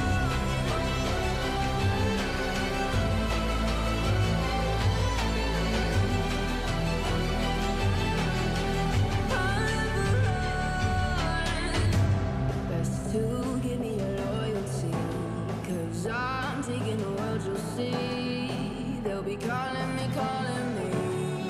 They'll be calling me royalty. Best to give me your loyalty, 'cause I'm taking the world, you'll see. They'll be calling me. They'll be calling me royalty.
Welcome back, ladies and gentlemen, to the cost desk for MSI 2024, and G2 leading the series 1-0 thus far. We're diving back into the draft once again, and no side changes or anything like that, and we'll see whether this draft is going to be different. And already Ballista taken away, and the Varus going to be the response as far as that ban. They're not going to give Jackie Love that power pick. Remember that the Ashe was banned in the previous game along with the Rumble. One of those two is not going to make it through this draft. Also curious to see what happens with the Orianna Poppy, which one actually slips through the ban phase now. I'd imagine it's probably the Poppy, especially with the Kalista already taken off the board, but I think the Orianna for Caps has just been so good. I mean, Cream already was struggling against the Trist. I don't know what way you want to go, but they are. Okay, gonna let it through. They're fine giving Caps the Orianna. I think Mickey with a wry smile. I think Cream... remember, he still has the Ahri that he can always bring out as an answer potentially to the Poppy. But the Ashe is going to be banned, so the Rumble going to be left open. And it's Jackie against Draven. I mean, the audience erupts as they should do. The man, one of his signature champions. And it's against Sansama, who's also it's one of his favorites as well. And the Cogmore comes out once again. What? We did see the Cogmore already, but it was with a Renata. That's what I hated about it. I kind of like the idea of going back to this Cogmore Braum that they have really enjoyed. Last year at Worlds is the last time we also saw this prior to this tournament, but this was something that they brought out domestically at times. I don't know how I feel about it yet. Let's wait to see what the rest of the draft looks like as Top Esports is hovering the Corki for Cream. Yeah, I mean, especially when the Draven was something that Gen G struggled against into Top Esports. Jackie Love was able to have a great performance, so now I'm just super interested to see how they're going to try and plan out. But Corki, is it going to be the Orianna, or do you just go back towards the Tristana again here for Caps and keep what worked for you as G2? I actually kind of like the idea of going back towards the Tristana, but Nautilus going to be locked in alongside the Draven, something that Mako has been pretty good at in the past, or we're considering something else. Of course, both Yike and Tien finding a fair bit of success with the Jarvan, and Jarvan will be locked in for Tien this time around. A different bit of a Demacian flavor in the jungle. I do think it's a good shout because the Kog'Maw are going to be quite immobile. If you can actually almost sacrifice yourself as the Jarvan in the later fights, prevent the Kog'Maw from getting in to the equation, it's going to work out pretty well for Top Esports. It's just a case of now, do you go for the Orianna and have double immobile carries, or do you go back towards the Tristana, which I think is the right call, just giving yourself some mobility so both of your carries can't be locked up. I mean, Ivan has to be banned, right? Yeah, I mean, because this is... They have to choose a tree and ban it. That's what's going to have to happen here. I wonder whether the Lilia priority will still stay high here for Top Esports as well, because that was their first ban in the second round last time. Wow, well, let's see what G2 choose to take away. Support still up. I don't think they have to be concerned about a Nautilus ban, given that they've got Braum. Exactly, yeah. Yeah. Rumble, I think, makes sense. They were already scared about it after game one. They banned it in the first rotation. This time they're moving it to the second. I'm wondering, is Renata something? There's the Ivan ban that we were talking about, but Renata is a possibility. Rakan, maybe? Yeah, I don't think you're particularly worried about any support, to be honest. I think that's kind of the nice thing about Braum. Unless you're looking at like some sort of Enchanter, but Draven with Enchanter doesn't really work. Draven Zyra sounds like it'd do all right. Oh, that's an old school one. But that's, I think you're in a pretty good spot here as G2, so I wouldn't be surprised to see Top Esports just continue. How crazy is it that every game G2 somehow draw a new ban? You know, like, it's like, has Ivan's ban percentage just shot up significantly just because it's now been played in a single game. But I think that's always the beauty of G2 at International, is that they're willing to bring out these more abstract picks and make sure that they're able to work in different scenarios, and they will find ways to make them work. But what will work now for G2? I mean, it's looking like a Maokai, right? Maokai? I feel like, your engage is a little bit limited, but still, Maokai ultimate is really good. Your siege is still really strong. You've got scaling elements on your side. I mean, I like Corki Jarvan from the side of Top Esports. Maybe they want a little bit more dive. Let's see what direction they go with next. This is, of course, one of Yike's favorites as well, the Rek'Sai to be locked in here. And not giving away too much as far as what this composition is going to look like in the end, but just still waiting on Broken Blade's pick. Very surprised. Wow, yeah. Is this the 7th game for 369 on K'Sante so far this tournament? I think it might be. Definitely has been favoring him quite a lot. But the thing is, we've already seen BB has answers into it. Got the Camille, the Twisted Fate was not picked up in the last one. You still have a lot of answers, and at the moment, Yike has the control that you want in the early stages with this Rek'Sai to be able to interrupt, to cause a lot of backline threats. So I think you're relatively happy here as G2 if you want to go for a Camille with the double dive, or even just have a more kiteback comp with these long-range rapid-fire cannon TF stuns to enable the fight for you. Forgive my ignorance, but does Renata ultimate get blocks by Braum E, or does it just go over it? I think it goes over it, as far as I know. Because I'm not sure, I'm not sure either. I mean, I hope we'll get to see the interaction. But I was wondering to myself, why wouldn't G2 want to ban the Renata? And maybe it's because they think against the shield wall it would be fine. But the Twisted Fate going to come out. So again, G2 going with a multi-carry, a threat approach. Funnily enough, coming into this tournament, the team that I would associate this playstyle with was T1. They were the type of team that would always like draft multiple carry lanes, always have multiple threats on the map and multiple win conditions. And G2 taking a similar approach. The second game in a row that Broken Blade is being given a carry. Last game, he was a little isolated, but at the end of the game, he had done the most damage in the whole game. He was a menace. And G2 are now once again going to have these side lane threat options. Tristana, a good split pusher. Twisted Fate, a good split pusher. Their front to back, I think, weaker than what we saw in the previous game. But Top Esports, I think, with a lot more dive on their side. Again, with a very similar front to back approach, though. I do like the non-committal engage that you have from G2 though, where you can play for long-range rapid-fire gold cards. You can try and fish for a little bit of damage coming through, and as a Top Esports, you have to kind of all in if you want to get the real value from your composition. So jumping into the Rek'Sai, jumping into the Braum is actually going to make things a little bit more difficult for Top Esports. A very different look in both of the sides of the draft going into game number 2. We'll see whose adaptation is going to reign supreme. I think most of the MSI audience here right now are looking at Jackie Loves Draven thinking that that might be the ticket to an even series. But G2, I do like the amount of enable Mickey that they have in this composition is absurd. And we know that Mickey is just going to go in as often as he can. Engage Braum, we hate it as LCK commentators. We've seen it attempted many times, but I kind of don't mind the vibe. As here we are onto the Rift for game number 2. Top Esports once again on the blue side. Now looking to change how this one's going to go. Cream looked great on the Corki in their series against Gen.G. We'll see whether once again that is going to be the case, as already getting a bit of that first strike value. You can see the crowd naturally incredibly enthusiastic. There are a lot of G2 supporters in this arena, by the way. And we've had already, we were just chilling in the break, and we had like a bunch of different fans coming in up like, G2 3-0. And I was like, not what I was expecting, but okay, cool. Yeah, so the crowd is incredibly excited for all of the plays that are happening today. We're gearing up for a banger. I'm excited to see what Top Esports can do. Gen.G found a way to handle Jackie Loves Draven. Hang on. Well, see whether this is going to be the answer, and I think running away from it is a good idea at this point in time, as Mickey already down to 50%. Hansama has pressed W, but that's all he's really able to do. That is going to be a great trade to start things off here, and Top Esports feeling good about how that bottom lane has started. Yeah, the fact you already have the Braum low and had to burn the pod is going to be massive.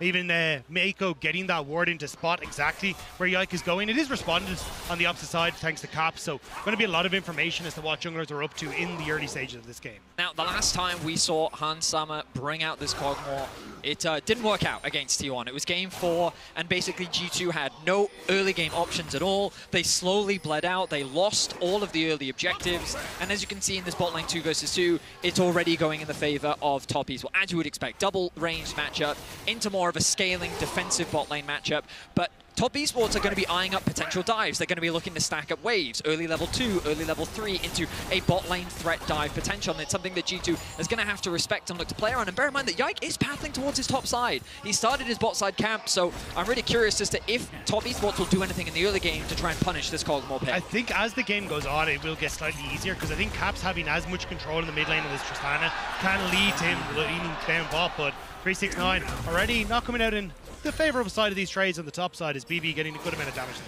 Yeah, it looked a little bit dicey for a second there, but BB able to find the gold card just in the nick of time. Big wave stacked up here towards the bottom side. Not looking like there is too much of a dive coming in here, though, as Yike on vision.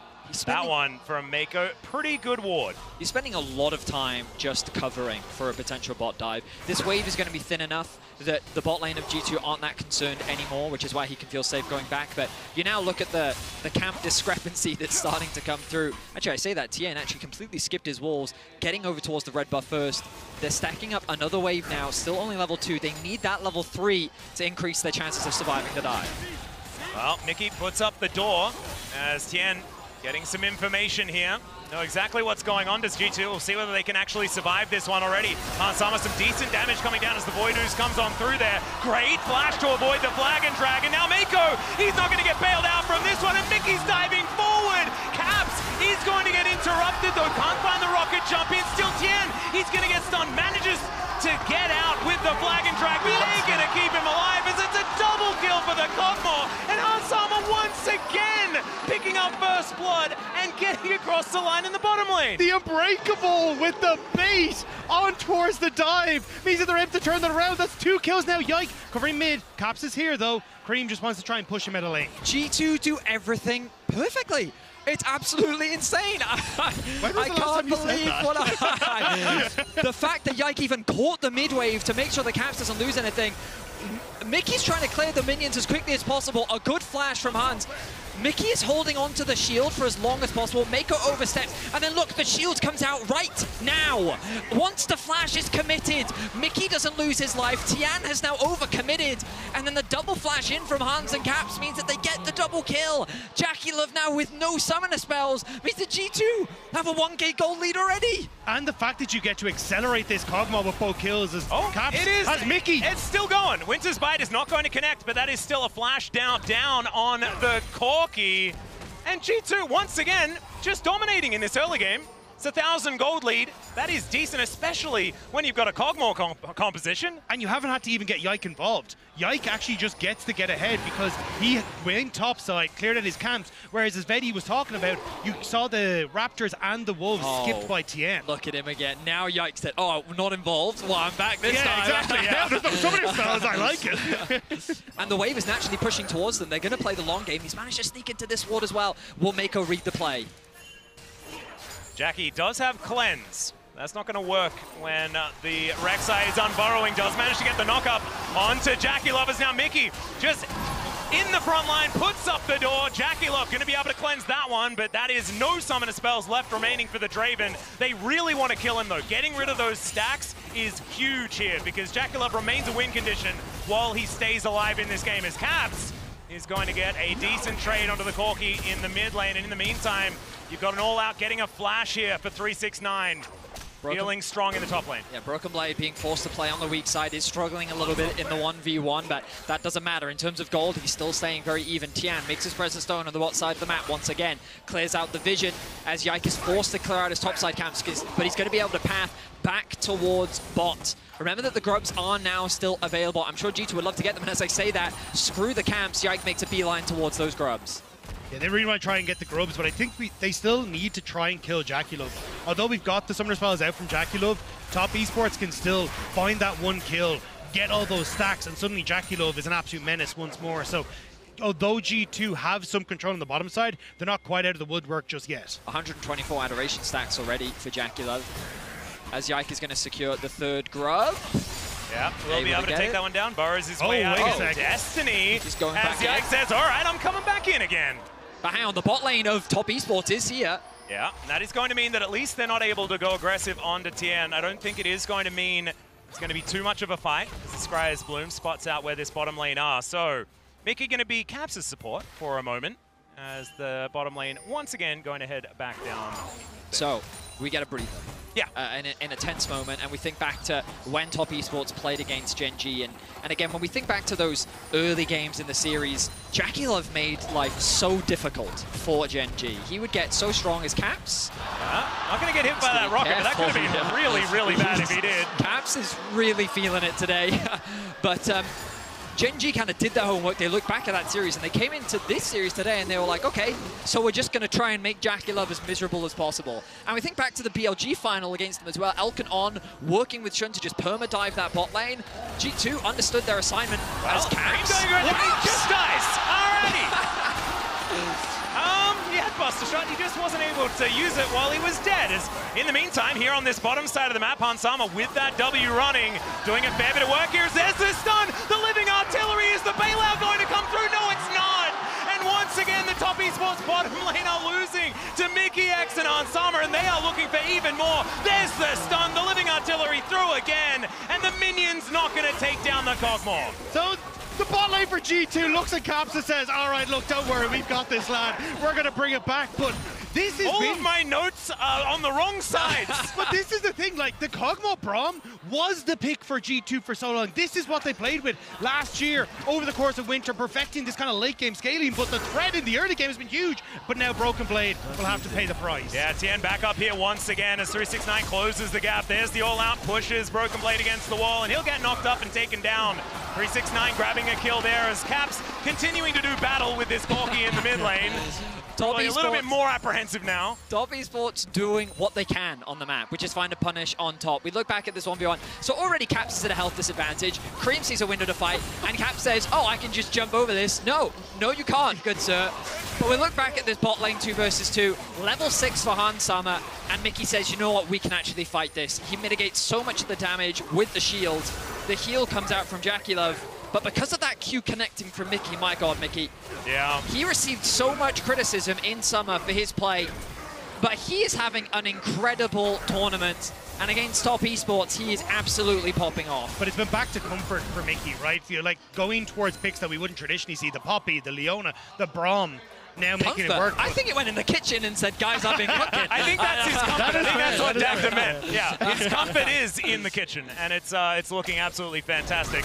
As, okay, Golkar going to connect onto 369 here on the top side. Has his Merc Treads, definitely the big one into the Twisted Fate. It's Broken Blade continuing to have Shove, of course, is the Twisted Fate in this lane, so he's going to be feeling pretty happy as Mickey finds Mako. Cream also here, but he really wants to kill this ward, and he will be able to do so. Handshake or no. Nice handshake from Mako there. Dragon's still yet to be taken, 10 minutes into the game. Very late, very delayed. Typically, we try and see these cross maps as a TP comes into top lane, but shouldn't really result in a huge amount. Oh, yikes. Still going aggressive here as the gold card should be able to connect, but thankfully the Flag and Drag was already there for Tien. He makes it out. You can see Caps has started to lean up towards top side, so that's why G2 were like, hang on a second, we can maybe make this work. Now Cream going to TP back into mid, so Caps, we just clear the wave, more than likely reset, and look for the TP back in himself, because if you give this much control towards Cream in the mid lane, I think Top Esports will immediately start to look at Dragon, although Jackie Love and Mako going for a reset themselves. Again, we think of Cream as this assassin player, right? He's very well known for his Akali, of course. We've seen him have fantastic performances on the Ahri as well, but against Gen G, it was his Tristana and his Corki that won them games. And so they wanted to have something a little bit more safe in this, like I say more safe than an Azir. It's probably a poor choice of words, but so far in this lane matchup, he is doing very well. The Grubs have been started off by Top Esports. They've brought their bot lane up to try and fight. Hans is also on his way, but I think G2 is going to be a little too late to the party. Yeah, but he's slightly too late. Quincy's Rage Blade was picked up by Hans Sama, so G2 would love to try and start something, but not going to be the case. Instead, they push out mid and imagine we'll move over towards Dragon. Exactly, Dacta. I imagine the cross map will come through. Now, Cream with the package does mean that if Top Esports really want to, they can look to try and fight this. Tian looks like he's heading towards the Grom, so it would surprise me if they actually do. Instead, I think the safer play is to just secure that objective and make the trade happen. Yeah, also a bit surprising that you get to use your package on the first Dragon. Because this Dragon took such a long time to actually be taken down, and he will have that one available still. G2 with control of the bottom side river. See whether Cream can actually get in there and utilize the package to get something done. Yeah, there could be an argument to leave that package until the Rift Herald in 2 minutes time, but just trying to keep it in sync with the Dragons is... Well, there is that package that we were talking about. Rocket Jump does get through it. There's the gate. Interrupted by Tien, and now Broken Blade. He's going to have to flash if he wants to make it out of this one. He does so, uses the Ghost as well. So he'll survive. Yike takes the Dragon, and there was something about to happen in the mid lane, but with the fact that that gate was not allowed, that is going to mean that Cream will be just fine. Top Esports are putting a lot of resources into the top side of the map, and traditionally I'd be like, oh, well, K'Sante getting strong is going to do a lot, but when you're up against a Tristana and a Kog'Maw, this percentage health damage, especially from the Kog'Maw, is going to be really tough for this K'Sante to deal with. Well, more aggression here towards the bottom side of the map. Could be a dive opportunity as the Glacial Fissure does not find its mark. There's the flash knock-up, though, as Jackie Love flashes, get himself out of the way. The bailout comes on through, and he's not going to survive through it. Tien now having to flash, but it's not going to work out for him either, because he's just between a rock, a hard place, and then dead. Yike now under the turret, and it's a triple for Hanzo. 6-0-1 on the Kog'Maw. Cream, I don't think he's going to be able to do anything here, and this turret should be in the dust too. This is a Kog'Maw player's dream. You go up against a Draven and you somehow come out of lane 2,500 gold ahead of him. This This Kog'Maw's massive. How the hell do you stop him? And I remember, because I watched the last time Hans played this Kog'Maw, I was with Dracos, and he was like, no, just wait for 2 items. I don't have to wait for 2 items now. They're almost there. I'm going to be really honest. I have this image in my head of Hans looking Jackie Love in the eye and saying, say LDR again. Look at the dive. The flash from Yike knocks up, and the chains you see on the Jackie Love. He tries to flash away, but the damage is too good. A great ultimate from Mako, but unfortunately they can't quite get the execute onto Mickey to allow for him to revive and turn the fight around. Caps is able to rotate over first. He then works with his team to secure the kill. He takes the tower aggro, and it's Hans Sama that cleans up with a triple. It's just great turret aggro. Yeah, the juggling was incredible. Now you get to move Caps up towards top side. It's Rift Tower to spawn. You have Hans Sama, as you already pointed out earlier, 2 items. G2 just get to move over and take that, and this is where I was saying, like, Cream maybe could have kept the package for this Rift Herald fight, but without that package and Jackie Love being 0-2, it doesn't really feel like you have a real threat when you go over towards this Rift Herald. It could have almost been worth to actually try and put some pressure on the Dragon as well, given the fact that it was so incredibly late. You can then play around it, but wasn't something they opted into. Tien actually moving towards the top side instead. But maybe miscommunication, something like that, just not quite finding what they needed to. Is now Broken Blade with no flash. I think should be going down here as 369 gets over the Cataclysm wall.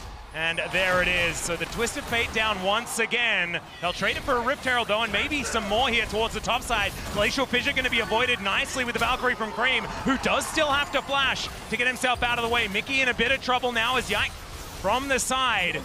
This one's a dicey dive, though, if they do want to go for it, and I don't think they will. I mean, Top Esports is trying to get what they can on the cross map. They're able to push out bot. TP is available onto 369. He is going to invest it into top lane. And now G2 have to respect... Oh, no, actually, it's Cream. My apologies. Just immediately coming back after getting that health bar back up and available. Ultimately, like, Top Esports recognize that there's nothing they can do bot, so they're trying their best to shut Broken Blade down. They really have done a great job. 369 in the laning phase has been outperforming Broken Blade so far in this series. While Broken Blade could bounce back in the previous game, his passive is not enough in this game to be able to close that gold gap. And it comes back to the question of how big of a problem will this Cassante be? I would argue that Cassante, as difficult as the champion it's been so far at MSI, against a good dog, I don't know. I kind of... Is Cassante 2,500 gold worth of a problem? I mean, also, Hans Sama is the goodest of dogs right now. He is very good. He's a good boy. He's doing a great job. If only he was actually playing Kog'Maw. It doesn't matter. I'm going to give him treats anyway. But we have Corgi. We could have had Corgi and Kog'Maw. We it would could have been have. the best. The lore is ruined. Dragon Instead, he needs to go base skin Kog'Maw. The champion with some of the best skins in the game. All right, well, Mako could be in trouble here. Winter's Bite going to connect, puts up the door. There's the stun, and look at these AD carries. They just wail on him, and Mako did not stand a chance. Now the Rift Herald comes down to the mid lane. That should be this turret going down as well, and G2's lead is only going to further extend. As Top Esports, I think they'll be lucky to defend their inner turret here off the back of this one. As Mickey X, he wants even more. Not going to find the Glacial Fissure once again, though, as Yike will be interrupted.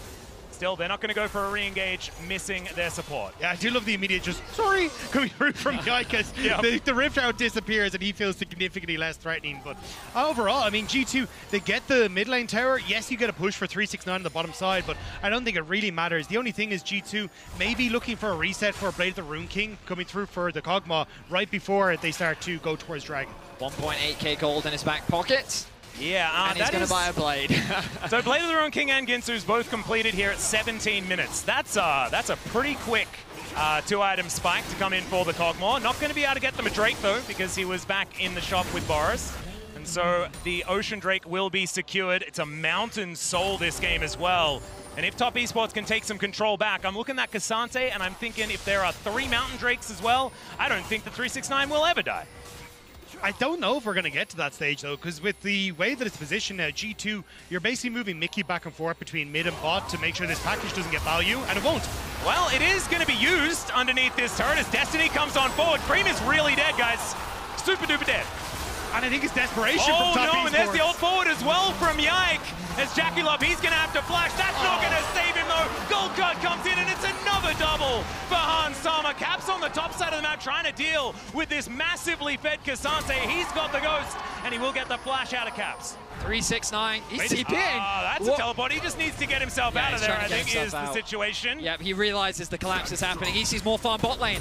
369 is pretty much the only threat on the side of top esports as G2 punish what was a huge mistake from Cream. He sees that the pack is about to run out. I don't even think he wanted to commit. I think he just wanted to chip down onto Hans Sama's HP, and he did not respect Broken Blade's collapse enough as he ends up losing his life. And that's why I love the way that Mickey played that setup on the bottom side that I was trying to highlight. Mickey leans into bot to make sure BB can clear out the wave, so that then if this package gets used in mid, you can bring Broken Blade across. And it's G2 protecting both sides of the map, and then immediately being able to pick off Cream, as it just was desperation. He wanted to get some value from his package, especially since he used it twice already, but it only leads to 2 more kills going the way of this Kog'Maw. And more adoration stacks just lying in the dirt. It's 0-3-0 for Jackie Love on his Draven. It's just not working out here as top esports just standing there in a bit of a triangle. It confused me a lot.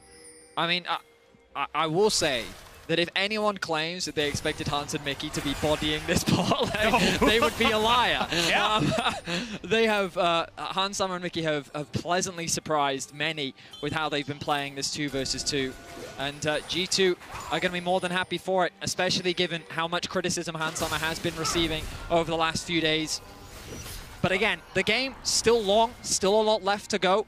And G2, with only a 4K gold lead while they're in a great position, still need to close this out. We think back to the previous game. Top Esports punished the Baron of G2, and if the gold gap hadn't been as big as it was, that could have been a turnaround fight. We know how resilient Top Esports is, and you've always got to be cautious of their ability to fight their way back into games. The thing that I really like about the state of the game for G2 right now is, though, their 1-3-1 is well and truly in effect. They've got 2 of the greatest champions for side lane play in the Twisted Fate and the Tristana, and so they just need to make sure that top esports don't take Baron themselves, and they will just generally win. 369 is making part of that ineffective, though, because of how strong he is. He is very strong. Going against Caps, going up against BB is fine, but I like what G2 are doing. They know that 369 doesn't have the teleport, so they are like, right, if we just hover in around the vision control that we've set up in Baron area, 369 has to roam. Great, that opens up Caps to now pushing on the bottom side, so I feel top esports may actually just start up this Baron to try and get Caps to join them in this area. Well, Caps already moving towards that mid lane, as we could see, but no, decides against it. He's going to try and take down this outer turret, continue the pressure for G2 as Jackie Love will push this wave into the outer turret in mid. Finally, a Glacial Fissure is going to land onto Jackie Love, and there are the stacks. Yike comes in, finds the Prey Seeker, and there is the ulti to finish it off. And Jackie Love can't catch a break this game. Misstep after misstep from top esports. Overextensions in G2 is incredibly quick to punish. Also, does Mickey have a homing beacon on this queue? Because this man does not miss. I was going to say, I didn't know if Braum was an engaged champion. This guy is just not. finding it. I really hope that Kerry isn't watching this. He's not an engaged champion, okay? As top esports now looking to try and stop this Baron, but it's going down so incredibly fast. G2 looking for the turn. Destiny does come on through as there is Mickey taking down 369. The biggest threat on the team is Tien. I'm not sure about that Cataclysm, but he wants to try and deny a Baron. He takes forever to go down, but he will be taken out in the end. The Baron's secured. The Whirling Death does absolutely nothing, and G2 will not be stopped. Even Cream is trying to get into the middle of the Baron pit to steal away something, but G2, they're cool, they're calm, they're collected. The dog is spitting all over top esports, and there's nothing that they can do about it. Game 2 in a series against top esports, and G2 are dominating in clean fashion. An expectation that is being defied. Jackie Love, he can't kill that last minion in time. And Mickey, that's all he needs. That is the bridge for his engage. Yike says, you know what, Hans, you've got enough. I'll take this one. Let's balance the scores out a little bit as it sets up for the Baron. 10-0-4 on this Kog'Maw. And I've always thought of Kog'Maw as one of those more scaling champions that does a lot of damage in the late game. Apparently that's not how it is. You just kind of slaughter everyone all the time. And 2-0-12 for Mickey, 100% kill participation for this bot lane. An incredible glow up from this series. You know what's going well when your support has the same amount of items as your mid laner. You know, that's when you know the game is in a great spot. It's crazy. I am dumbfounded right now at the level of play we're seeing from G2. And it's a completely different draft. Outside of the Tristana, it's a completely different draft from what we saw in game number 1. But it's still very similar shellacking coming on through here as they're now pushing on this inhibitor turret towards the bottom side. Cream trying to do what he can. The Glacial Fissure goes wide.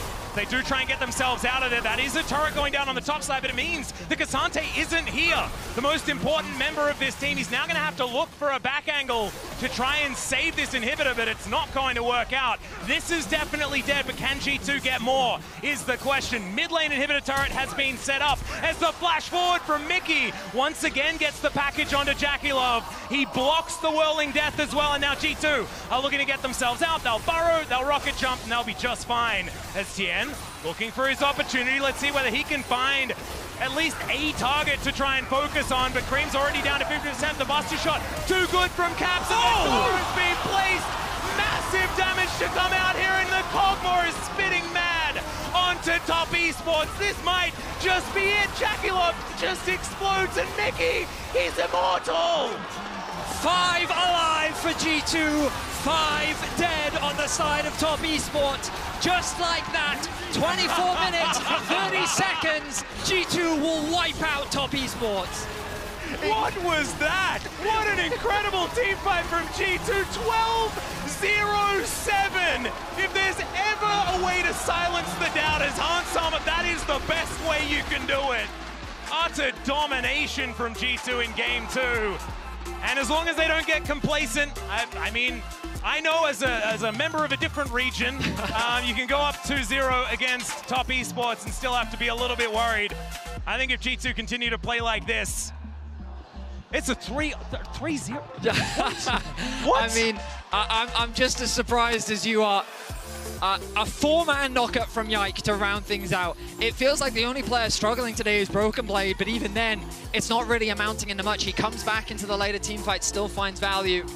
So impressive stuff from G2. Can they close things out as they bring us to match point? It's all we'll have to find out, but if you're nostalgic for Heartsteel and New Jeans from Worlds 2023, check out Grind to Glory, a short behind-the-scenes documentary on how the 2023 Worlds opening ceremony presented by MasterCard was brought to life. It's actually fantastic. I definitely highly recommend it. You can scan the QR code on screen or head over to LOL Esports at their YouTube page. Now it is time to throw it over to the analyst desk. Let's break that one down.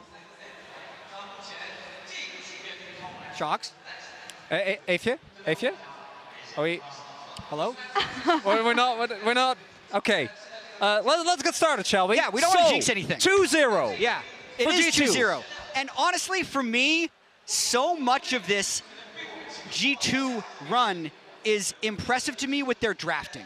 Because we've had so many conversations like how will they ever overcome the raw number of players, the amount of competition the LPL and LCK has, and they have so many picks that they've won with that nobody else is winning with. And that's what I like here, is that not only they play the meta pick, and especially the bot lane meta pick that suits them so well, the Kalista driver and everything like this, but they're also staying creative here, and it feels like TES got caught off guard here. Twice in a row, and the big thing here for me is that they very clearly expected the Varus, right? So they immediately have the Ivan response ready, they have the Leona ready in game one, and then the follow-up here, you know Jackie is going to love Draven if it's not banned, and immediately the Cog Brown follows. And let's talk about how that bot lane went. Every second counts, and it definitely counts thanks to the reliable Cisco network when you're just a little bit too late to the play in that bot lane. Absolutely. I mean, the fact that the early dives failed, here G2 decides to make a dive work of their own. They already have the Rage Blade on the Kog'Maw, and just watch the way they manage the turret aggro. They never let Jackie get any of his cash-ins this entire game. There is also a little bit of story here for everyone. There is Yike being at the right place at the right time. There's Caps already ahead on the roam, and there is the lead that Hans and Mickey were able to get right from the get-go. And you can feel like they've been doing their homework well, because when you think of G2 in the early game, in the previous series they played, they needed to adjust, especially coming into TS's bot lane, because you know this is when they're going to be aggressive. A couple misplays on the TS side, but I do feel like the way G2 approached the early game here with the over-aggression has been phenomenal for them. It has been, and that bot lane has been all we have talked about and all we have been watching, and I think that is all the more impressive when we look at what we talked about after the T1 series. And I would go further. I'd say after the Energy series at Worlds, because there were so many people that wanted Hans, to me when I was reading, off the team. There were people that says, blow this G2 up. It's been too long. They're not going to run it back. But they have believed in themselves this entire time. They trusted the players. They trusted the orgs to build on what has been a 2-year process for this team, just readjusting how they approach international events. And it has come through being confident and displaying this confidence today. I don't want to say anything for the next game, but it's looking great so far. Yeah, I mean, we can only judge the games that we have seen, right? And that we can. But you're right, we also have to be realistic. Top Esports is still a world-class team that has played many, many best-of-5s in their lives. So where does it start for Top Esports? And for a lot of the LEC fans, they'll remember the reverse sweep that Top was able to find. But it's important to remember that this TES roster, or rather TES as an org, and specifically Tian and Jackie Love were also part of, say, that 2022 TES roster that was unable to make it out of a group because they lost to GAM Esports, right? There are, I think for this org specifically, a lot of moments where it felt like they couldn't really step up the way it was expected of them, and if they end up losing here, it will be yet another example. There's so many props. Do we want to use any? We've got a lot. Hans Sama's been crushing it. Yes. Jackie Love needs to step up. Yike Rek'Sai, big for me. 369 needs to roll. That's another 3. Nope. A 9. Yeah. And honestly, there is so much anxiety in the air. There's stress. I actually feel it. It's so strong on either right side. now. Because there have been reverse sweeps in the 4. You don't want to believe it. If you base it on these 2 games, G2's been worlds better than TES. Yes, but we have to go to break. Okay. I'm not Take touching us this away. one. Take us away. No, Jen, okay, you do the honors. You do the honors. We'll let them did start with 2 G2 wins. We don't know what's going to happen next. Make sure you tune in for Game 3 to see if G2 can complete the sweep or if TES can get the reverse.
Red Bull gives you wings. Legends Never Die, Rise, Gods, 3 of the 4 tracks in this year's opening ceremony were created and written by them. This is a bit of a celebration of the history of these anthems. We put so much into the songs, and to like have them pop up in one ceremony like this is just great because it brings us back to where we were when we started. This is probably one of the sickest things I've ever seen.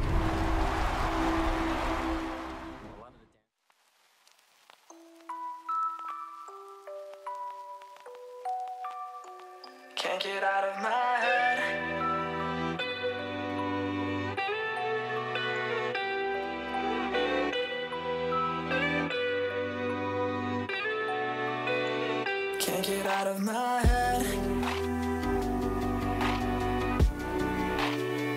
Can't get out of my head. Can't get out of my head. Can't get out of my head. Get out of my head. Can't get out of my head. Can't get out of my head.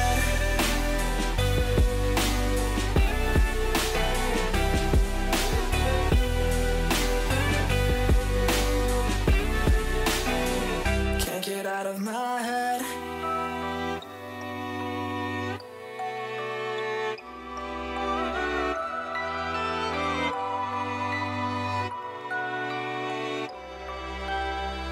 What's going on in my head? I can't see clearly.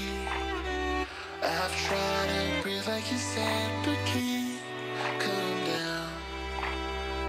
And now my thoughts take a run, my mind feels weary. I try to feel what is real, but can't slow down.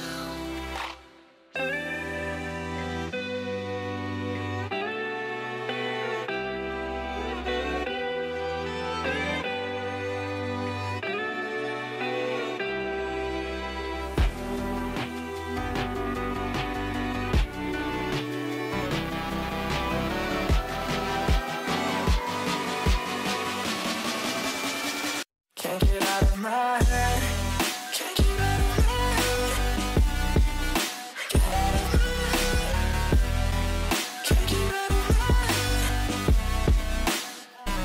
Get out of my head. Can't get out of my head.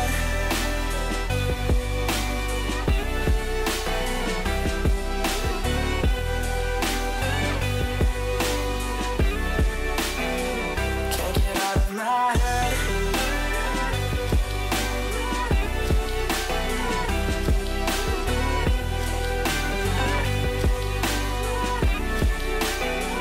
Can't get out of my head. Can't get out of my head.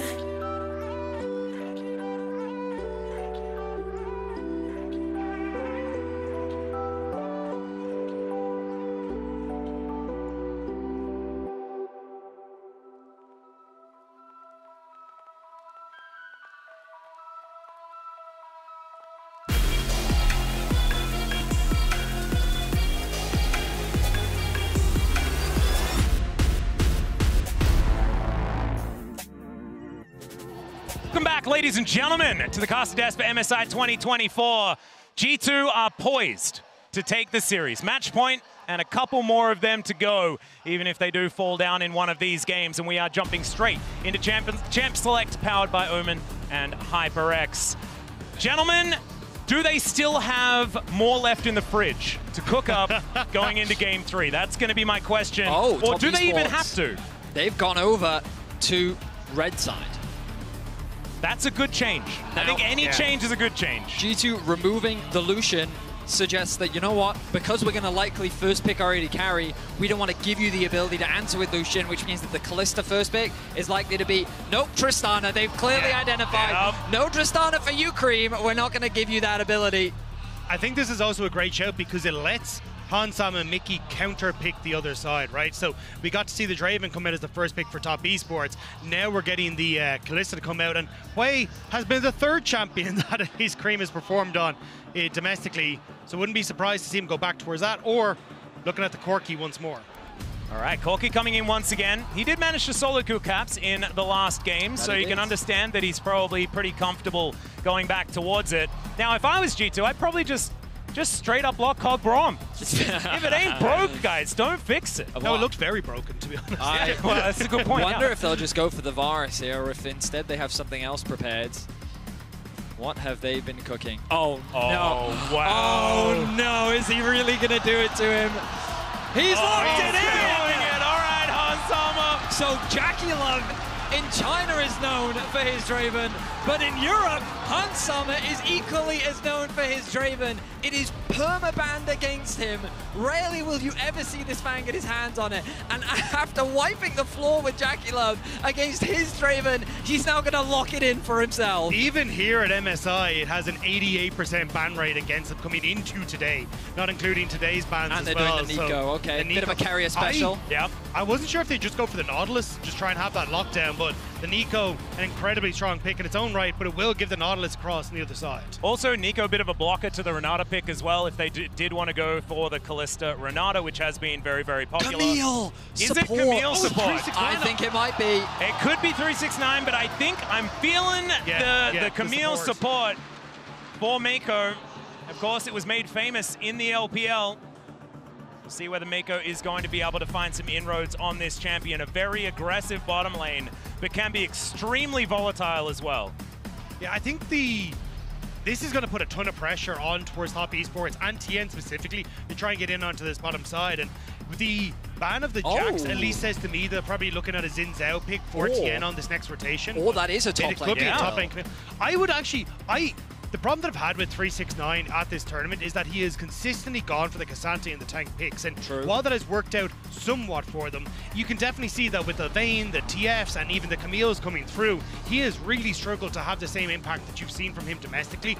I would love to see him go back to what was the speciality of 369 in Top Esports in 2020 before he went to JDG. Play the carries, be a massive threat on the side lane, and when he has been having a good series against Broken Blade, I don't see why you don't give that Camille to 369 in the top lane. Unless he wants to go towards Twisted Fate himself. It's the other sort of giveaway of a Jax ban that you could surmise, as Volibear going to be taken away. Some early game jungle pressure going to be denied here for the moment. We'll see whether it stays towards TN as far as those jungle bans are concerned. I mean, bear in mind, Vi has just been ignored this series. Yeah, the whole series. Right? These teams do not care. The Rek'Sai has been left up. I guess Top Esports saying that they didn't really consider it that much of a threat. Yike didn't have a massive impact in the early game, but we saw in some of those fights how strong it could be. I like this from G2. Yeah, just ban both sides of the equation. The Jax ban is alluding that it wants to pick, but they're going to take the Rek'Sai instead. Does this? Rek'Sai top has been heavily nerfed, so I'm assuming this is for TN, right? It has to be jungle. And I mean, the beauty is there's still that flexibility of the Camille. It's not entirely sure where it's going for G2. So if they do blind pick something like the Cassante, 369 can always move it over towards the top lane. We'll see exactly where they do decide to go as the Ivern, he made it through once again, and that is what Yike is going to be taking into the jungle. See what Mickey is going to take away for Broken Blade, and it looks like it's just going to be the Cassante. A little bit more of a stock standard front-to-back composition here from G2, still with those two marksmen that can help the Ivern in the mid-game. And now, where is the Camille going, and what is 369 going to be playing? That's the question. This is tense. G2 have definitely cooked a little once again in this draft. Oh no, looks like we're getting a tank top, gentlemen. This is a classic. We have seen Udyr, I believe, one other time. It was not great here at MSI.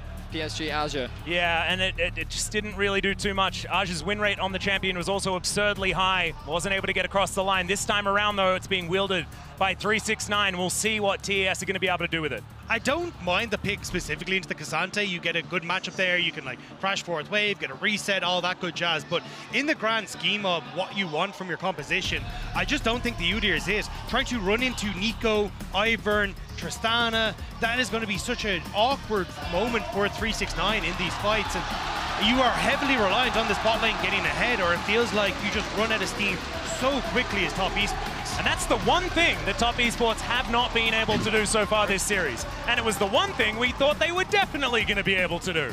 So we'll see whether maybe, you know, there's been a pep talk for Jackie Love and Mako, and they can actually come and perform at the level that we know they're capable of, moving here into game number 3 and salvaging this series from what could be a 3-0 for G2.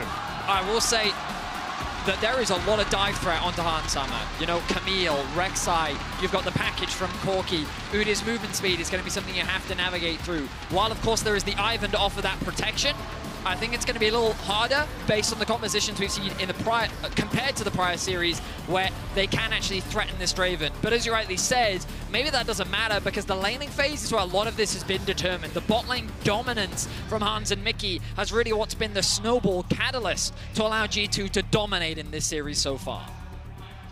Some different looks in these drafts. Every time it has been a different game plan, especially from G2. It is once again the Ivern. That is one similarity.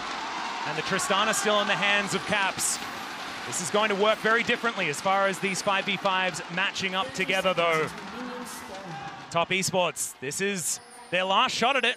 If they're going to turn around the series, it has to start now.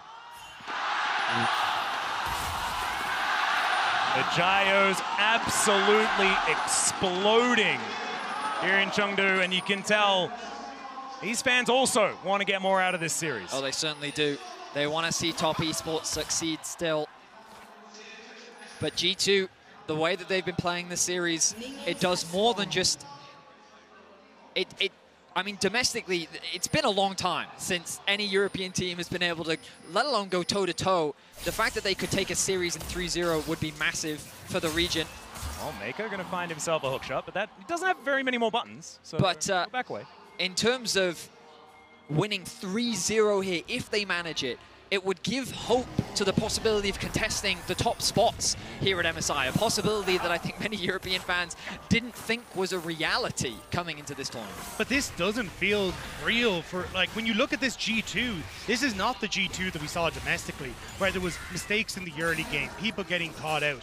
This has been a significantly cleaner G2 that we've seen in MSI, and as you say, Betty, when Top Esports pushed Gen G to 5 games, pushed BLG consistently domestically, and now G2 contesting a potential 3-0, it feels like G2 have really risen above what they showed domestically and are now willing and ready to challenge on an international stage. And Top Esports as an organization has been longing to fight for top spots on the international stage as an LPL representative.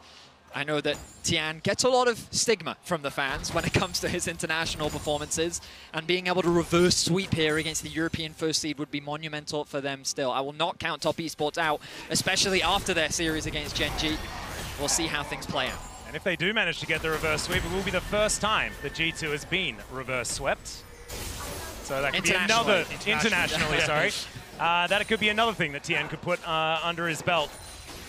And I think for Top Esports is trying to silence a lot of what has been an unfortunate steps for them on the international stage. When you look at, you know, when it came to GAM in Worlds 2022, not the best of showings. Yes, they got to the semi-finals at Worlds 2021, but it was, you know, dropping to Suning, who 2020, sorry, where they were supposed to beat them. They were supposed to go on ahead, but they just could not find that success. And now G2 staring ahead, but Mako wants to try and change that against Caps. Yeah, looking for that angle. Caps down to 400 as the hook shot will get the stun. Good buffer. And Caps is still burning, but he is not going to go down. We'll have to back a little bit earlier than he otherwise would have wanted, as 369 just doing some Udyr things on this top side. I don't understand how Caps just buffers every skill. Yeah, it's insane. Like, it's like he sat in practice tool and he's just looked at all of the skills in the game and he's like, I know how to buffer all of these now. I do love the idea of him sitting in the middle and all 4 other members of G2 throw things. Get used to buffers. Well, Tian going to take a fair bit of damage here as Yike coming out of the brush that he just created for himself.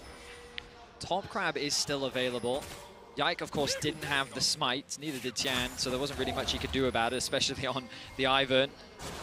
Playing defensively for the time being. Wants to be on the bot side of the map, though, just because of the lane state. Hans needs to be careful. But they've spotted Tian moving away, which means that the likelihood of a gank, and that ward coming through from Mickey should make Hans Sommer feel safe enough to push this underneath the tower and likely get a reset in the near future. Yep, should be able to make that one work. And Tian, he's on that top side of the map. I believe Yike will be able to get some vision. Yet down definitely knows that the Rek'Sai is in the area. Finding the trigger seed there as well. Very nicely done. So he should be able to now very calmly and non-violently take down this Rift Scuttler. Broken Blade on the top side, just dealing with 369's shenanigans. And this is what the Udyr is supposed to do. We didn't see the Udyr doing it last time we saw it here at MSI, but you should always have shove and be able to continually get control of that wave. Something that 369 is doing very well so far, but not being able to deny too much from Broken Blade, who's been able to keep up in farm very nicely as another wave crashes into the bottom lane. Yeah, I think this for G2 is kind of a, hey, we want to let, oh, wait a sec. Yeah, there's the hook shot once again as Hansama could be in trouble. The exhaust has to be used onto Mako, and that's understandable. Level 4.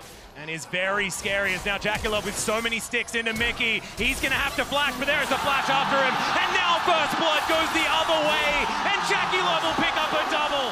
Draven still managing to get a kill there as the Trigger Seed landing on this bottom side. Jackalove gonna have to try and get out of here, as I don't think Yike has much left in the tank, and so Jackalove will be just fine. Now there is the bot lane of top esports that everyone was expecting.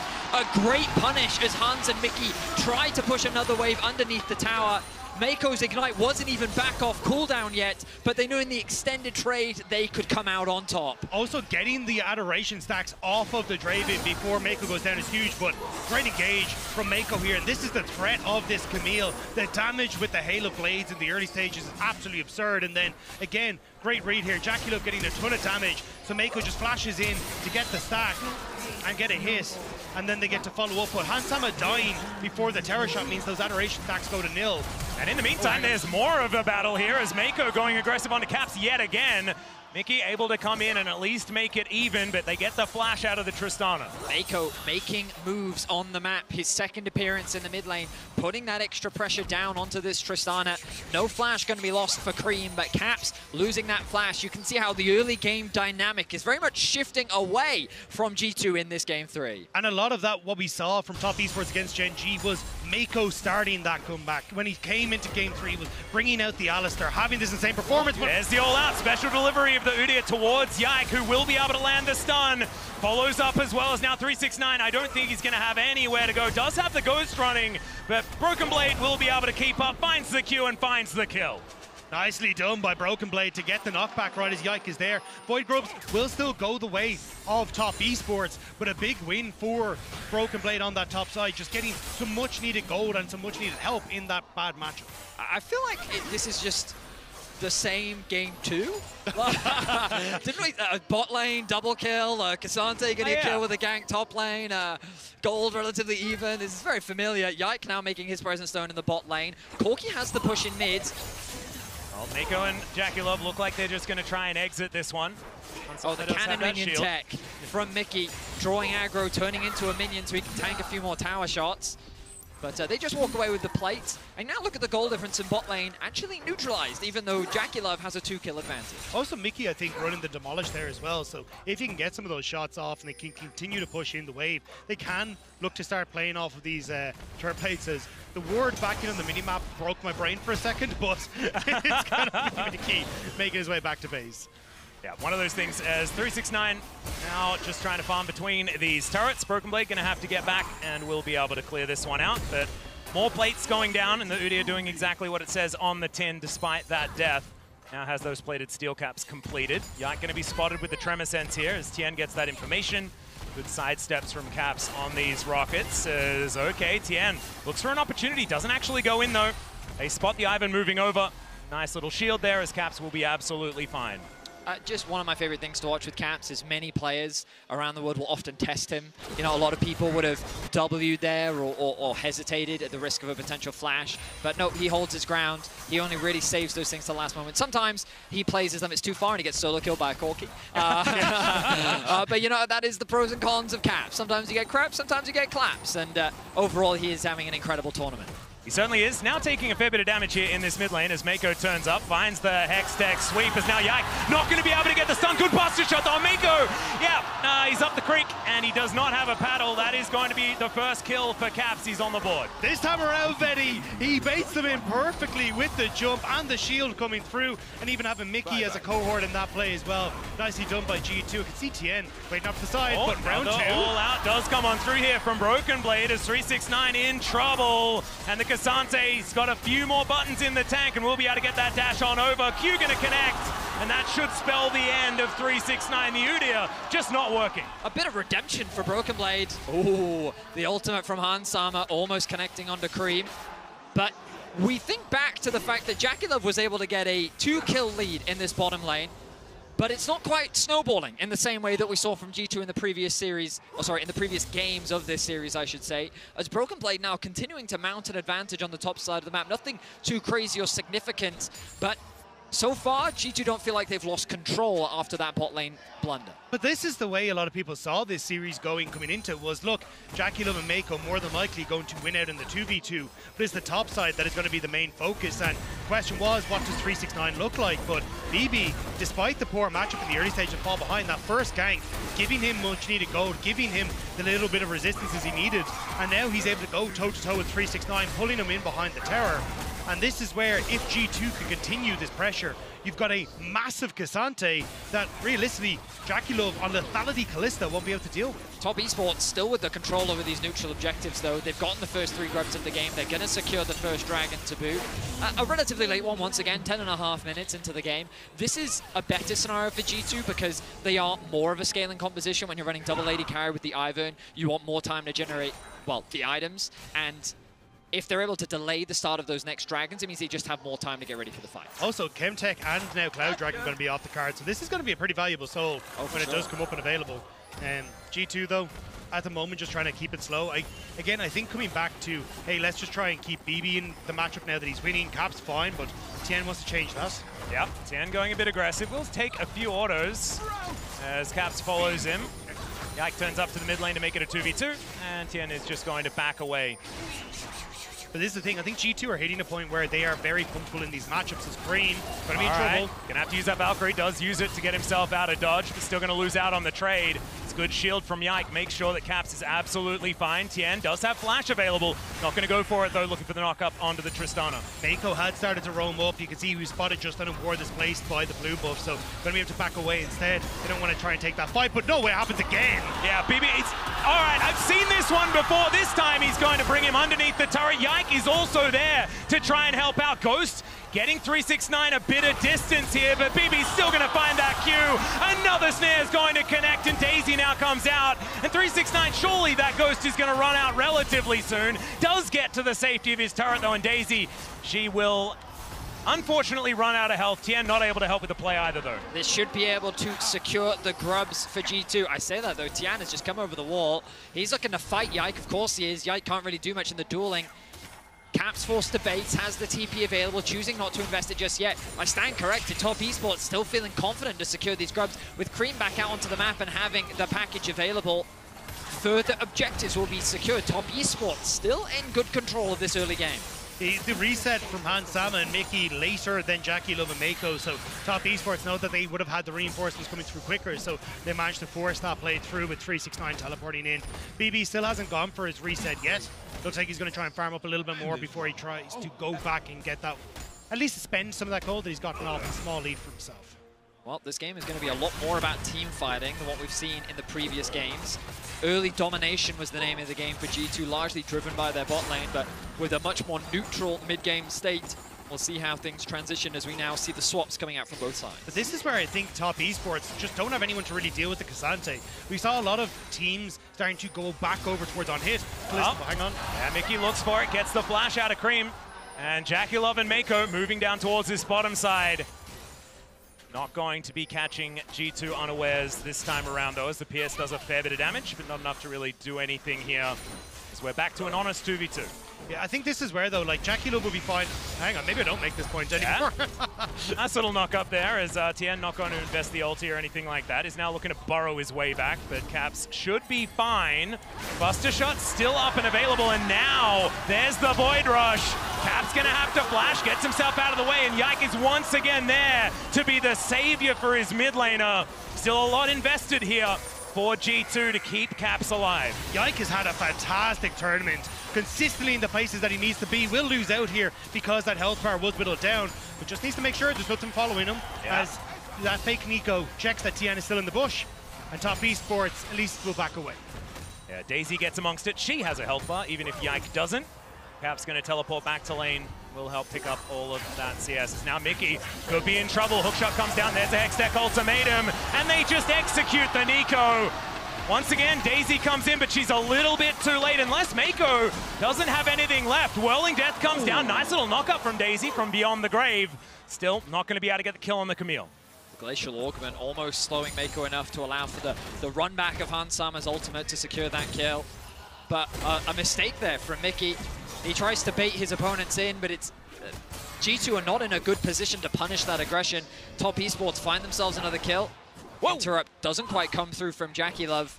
But I think one of the biggest discrepancies we've seen is Tian has a pretty healthy lead. The question is, does that lead matter? Can this Rek'Sai really do anything with the advantage that he's been able to gain over Yike? Because again, you've got to remember that this champion is a support, right? The whole responsibility of Like in this game is not to be a massive carry, it's to help his carries. And as long as Caps and Hansam are in a good spot, he's happy. Well, Mickey once again in trouble, gonna have to flash this time around. Mako gonna hook shot forward, but not gonna invest too much more. Does have his flash available as well. You do have to be careful. Drake just up. You have to be careful as G2. You're not really in a position to fight for this, and the lack of vision is going to make it very tough. Mickey having no flash as well means he's way less threatening in one of these fights. So Caps, at least getting push in mid, does dissuade Top Esports a little bit, but I wouldn't be surprised to see Top try and force this Dragon with 369 our TP coming up relatively soon. I mean, I will say that Top Esports have had impeccable control over the neutrals thanks to Tian's play. G2's looking to get a little bit feisty around this objective. Items have started to come through. The Muramana finished for Cream as Jackie Love gets the push in mid. Cream is likely going to go and answer by catching that bot wave, but Top Esports doing a solid job in this early game. Again, we talked about it. It's going to come down to the execution of these fights. How well can Hansama survive? Do G2 have enough frontline damage to be able to get through the tanks of Tian and 369? And how much of a problem is Cream going to be? Long-range poke. We know I mean, we've seen it from Cream, we've seen it from Chovy. This champion can be obnoxious and deal a lot of damage once it gets the required items. I think it's just BB is going to be such an issue. The fact you've got this massive lead against the Udyr, you can see the Mastercard lane economy Snapchat, 400 gold lead. He's going to be able to already have the Caden Brooker and then go the Iceborne Gauntlet off, I imagine, a near in time reset. And from that point on, I just don't see Kalista really dealing with you. So it comes down to Cream, essentially, to try and kill BB, which is going to be such a daunting task for this core. Well, the other question is, can Broken Blade even get in range, right? Corki, very long-range champion, a lot of poke at his disposal. The engage tools of G2 aren't actually the easiest. They'd much rather you come into them, right? Which is the advantage of Tian, Udyr, Camille, all very big diving champions. They want to come into you. So maybe this is something that this Cassandra can leverage as we approach the mid to late game. Well, Mako now looking for a potential dive angle. Mickey down here towards the bottom side, pretending to be Yike. And that is going to be enough to deter Top Esports. Still, G2 not going to find anything back off the other end of it. Caps gets a ward in, we'll be able to take down that control ward as the real Yike also going to show up. Hansama in the mid lane just trying to defend as Jackie Love continues to push wave after wave in there. The gold difference, only about 600, barely anything between these two, and it's a much better look for Top Esports. As another Q back there from Broken Blade, but 369 just carrying less and less, it feels like, as we're having a look at it in the picture-in-picture. Put that one away, though. The wet noodles don't necessarily need to be observed right now. 2 towers to 0. Top Esports building small but significant advantages as they gain more control over the map. They did concede that last dragon, but it's going to be a Hextech Soul. One of the most powerful, if not the most powerful soul that exists in the game right now. The Herald also available, and it's Top Esports that have control over it. You can see them with a nice reset coming through. They've been able to push in these waves. Tian's going to start this one off. Caps is still sitting in the bot lane, but of course does have the TP. I don't know if G2 feel confident enough to try and fight this early on, though. Don't know whether they have enough information as Mickey does get his clone into that brush. Control ward's still going to be there, though, for Top Esports. Yeah, just going to give it up. Just going to give it up. The reset coming through from BB as well. He just, well, I'd imagine picked up his Iceborne Gauntlet, so they're not really looking to fight right now, and more than likely be for the next Dragon where they try and look towards it. But especially with 2 items completed there for Jackie Love and a lot more coming through, I think it's the right call for G2. Well, Mickey trying to be tricky here, but yeah, the minion is just going to lose interest in being with the herd. That is going to give away his position. Jackie just clearing out wave after wave. And it's this sort of slowdown that I do get a little bit worried about for G2, because the acceleration of the pace of the game has been very prevalent in the last 2 games. This time around, though, we're playing more to the tune of Top Esports. Definitely feels like it. especially with the small lead that they do have and the way that they've been moving around the map. I think a lot of it is just because TN is so much stronger than Yike is, pretty much throughout the early to mid game, and so G2 have deliberately avoided trying to fight. We look at the number of stacks, that's 400 Hans Sama has now ticked over to. If he's able to cash that out, that's going to be a pretty significant gold swing, but that's why, again, we've been building it up. The team fights are where this game is going to be determined. Can G2 execute a proper fight, or will they fall short to top esports here? BB a little bit aggressive in his positioning here, chasing after Cream, but he can absorb quite a few of these rockets, doesn't quite find the Q there as he gets rid of one of these tunnels. G2 still just testing the waters, seeing where they're allowed to go on this map right now as Cream gonna have to Valkyrie to get out of the way of BB, and now Tien diving forward, doesn't quite find his opportunity as the Rift Herald heads down towards that bottom side. They've got one of their own though in Daisy, who will pop up and try and do some damage back. Rift Herald's going to be able to take that one down. There's the flash. Pop Blossom only onto one, but Tien still going to have to flash to get himself out of the way. And now the Fate's Call onto Mako. He's going to dive in. They take down Mickey. Hextech Ultimatum comes in as well as Broken Blade goes all out. But Ansama, he'll cash in. That's so much money in the fight. And they lose the turret, but they cash in on their Draven. 1 for 1, but a 1,120 gold cash out for Hans Sama, sitting on the Infinity Edge as well. They might not be done the flank TP. Yeah, Yike looking for that opportunity. The Valkyrie not going to quite be enough here. He does still have the flash available as Broken Blade. He can tank this one up for as long as he wants. That flash was not exactly the one they were looking for as BB still tanking it up, and it's another shutdown going over to Hans Sama. Right before the dragon spawns as well, G2 managed to find a lot of these punishing picks. 369 still pushing in against Caps though. Caps will need a reset before this dragon really becomes a factor, but 369 hovering. I will say that fight, I think, was well played by top esports overall. I got worried for Tian, but a very quick flash takes him away to safety. But once the fight kind of broke out, Hans Sama's positioning was good enough that he could able to turn the kill around. Nice initiation, but a great ulti from Jacula brings his support to safety, but he gets rooted up, so he can't really get involved in the fight. Mako then finds himself a little isolated, but with Tian, they're able to lock down Mickey and get that kill. Another nice ulti from Mako looks promising as he tries to keep Broken Blade isolated, but then Broken Blade uses his ulti to set up for Mako to lose his life as well. 1 for 1. Hans gets a second, and look at that, he's already... Oh my LDR! God. LDR Oh secured my for Hans Sama. And it was basically for free, because he gets the cash in and uses all of that gold. 3 items now completed, and his are a little more expensive than what Jackie Love has put together himself. Once again, going for the Serpent's Fang, a fair few shields, especially coming from Yike on this Ivan. It's almost like the Ivan tax that you have to pay. And the thing is, if you actually get into a fight that's the 4 versus 4, there's not really a big tank, right? Yes, you've got Tien, he's gone for the Titanic Hydra, he'll have some health.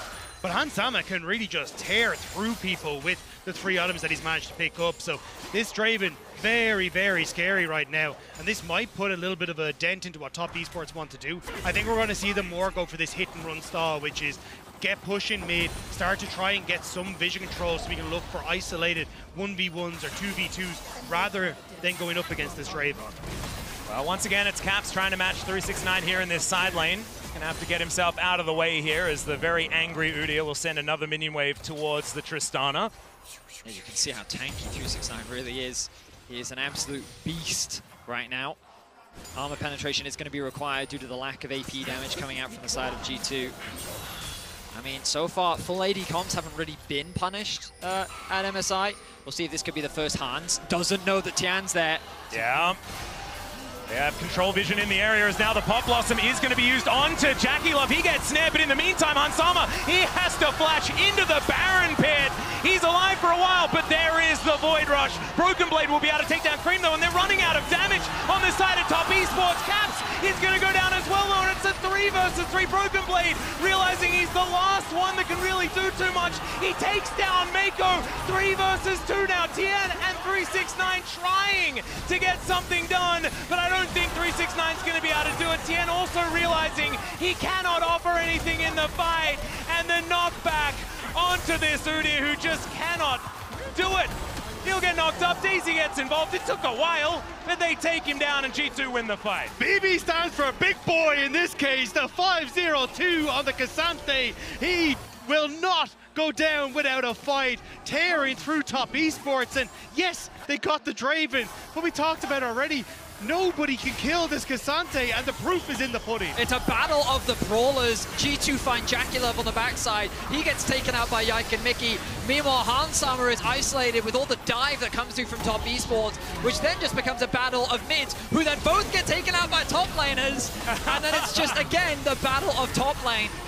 I did not expect these fights to evolve into just Broken Blade versus 369, but this Cassante is just tearing top esports apart.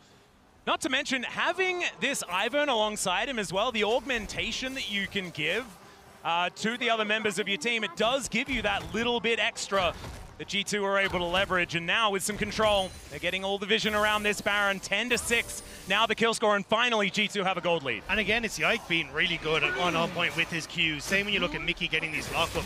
They're not easy to hit, but they're making it look easy as Could I play-by-play this one? Is anyone taking damage? I can't. Is Do anyone? they see the shields? I mean, they're padding their DPS stats. I get it. I get it. I mean, I think Broken Blade is winning. I think so too. But I don't know whether... Is anyone really winning here? Is that...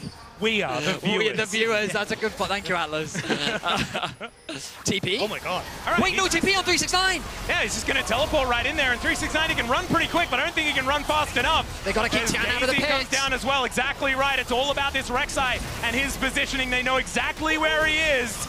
Now, can they find it? There's no package. Oh, God! Either, and there it is! It's going to be secured by Yike. And now, top esports, what are they going to do? They want to try and get rid of these Barons, but they can't do anything about it. And finally, 369 turns up. But it doesn't mean anything. The Baron's gone. 35 seconds until Dragon as well. G2, that is a massive pickup. That might have just been the play that breaks open top esports. The mid game. The thing that they've been talking about this whole year that they wanted to improve, that right there was a perfect example of it. Broken Blade just trading with 369. They knew the time as they were setting up for the Baron that whole time. And then they're able to sneak it away. A great ultimate from Caps to keep Tian away from the steal, and now the siege begins. Again, has to burrow his way out. They're not going to be able to take this inner turret just yet, but with the Dragon spawning, I think G2 are probably wanting to get a Hextech Drake of their own. Cream does now have the package. G2 is so much positional advantage. And top esports did get to reset, but the Dragon already taken. Mickey spotted. Top esports want the fight. Yeah, Mickey, they are going to find the right one here as Tian may have chased a little bit too far, taking so much burst damage as now Daisy gets in amongst Cream. What was that? He's just going to get executed by the Draven. They'll take their Baron, they'll take a Dragon, they'll take a mid laner, and they'll go home and spend that money. The desperation is starting to set in for top esports. They can feel the game slipping away. A 3-0 for G2 is on the horizon as Hansammer secures himself his 4th kill of the game. I can't believe what we're watching. G2 on the brink of a 3-0 win against the LPL 2nd seed. G2 marching down the bot lane. It's still a minute left on this Baron buff. They will not let up. And without Cream, it's going to be so hard to defend. This inhibitor turret should be going down, and look at Broken Blade. It's exactly what you were talking about, Dagda. He is impossible to stop. His health bar just keeps going. The inhibitor will be taken down here, and G2, they're poised for the 3-0. They have the Nexus in their eyes. They're not going to stop.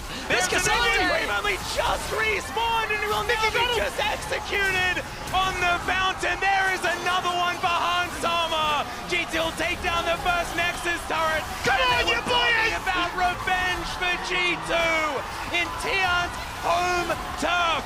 They will take down top esports and knock them out of the tournament. This was not the way today was supposed to go. This was not what was supposed to happen for top esports. The Nexus will finally get focused, but I think G2 want a few extra kills. Caps grabs one as Cream's back in the death chamber. There goes Tien. It's a double for the Triss, make it a triple, and there goes the Nexus. A 3-0 for G2. What, when, how? All of the above. G2 just 3-0 top esports. An incredible series from Europe's first seed.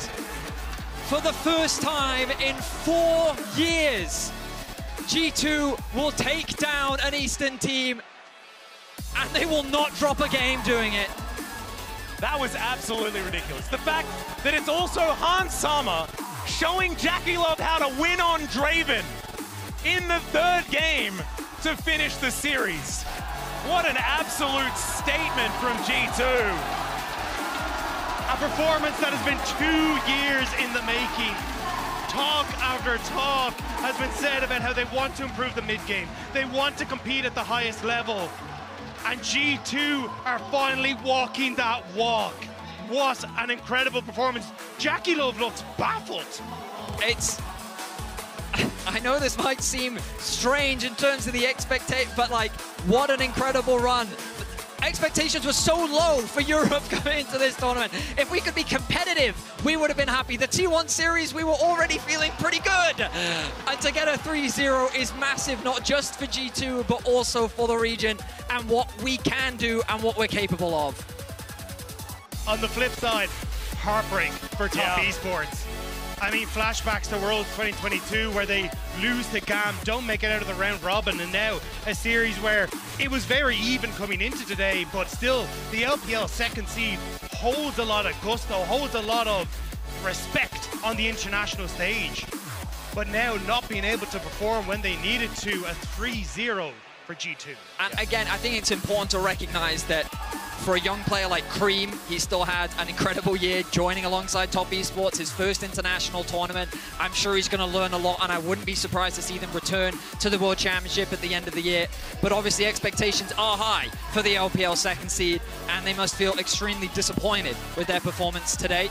And I can only hope that there are positives to take away to set up for the rest of the year and the World Championship to round things out. I think we have to focus on the winners, though, but we're heading over to the analyst desk. Stick around for the Verizon post-game interview, though, with Yike and Mickey X in just a few minutes. Can I talk my now? Take 5 minutes. I'm not gonna. Say? I mean, it's difficult because I'm obviously also want to be respectful to, unfortunately, the team that has to exit the tournament. But as the EU rep on this desk, and as how difficult the last couple of years have been, and that feeling of, will we ever be able to do something like this again, thinking about 2019? And I'm not saying the job's done, but I'm saying this is such an absolute statement from a G2 that has been working towards it for 2 years. I mean, it's inspiring, right? Yeah. It's super inspiring looking at the way this team prepares, looking at the way this team is decisive and confident, and the guts they have. Like, look what they just did to Jackie Love's Draven. They smashed it, and then they smashed him with it. Did you think it was a mistake? No. To let it through? No. I thought all 3 of their drafts were incredible.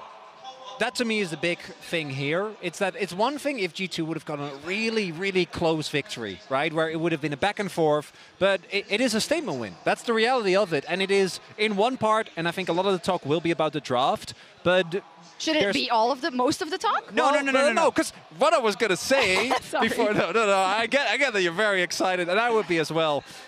What I do want to add up, though, is like just draft alone, and I think all the credit to the GT staff for what they've created here. That alone is not going to be enough to beat a team like TES. We saw it with T1. That game 5 against T1, I think, was an insane draft gap. And still they made mistakes. Still, FLICKR found a way to pull that game out of the dirt because they're overextended. And we saw none of that here today. It was calm. It was calculated. They played according to their win conditions. And TES, I think and I think a lot of it was due to the draft and the expectations on this team, the history that they've had.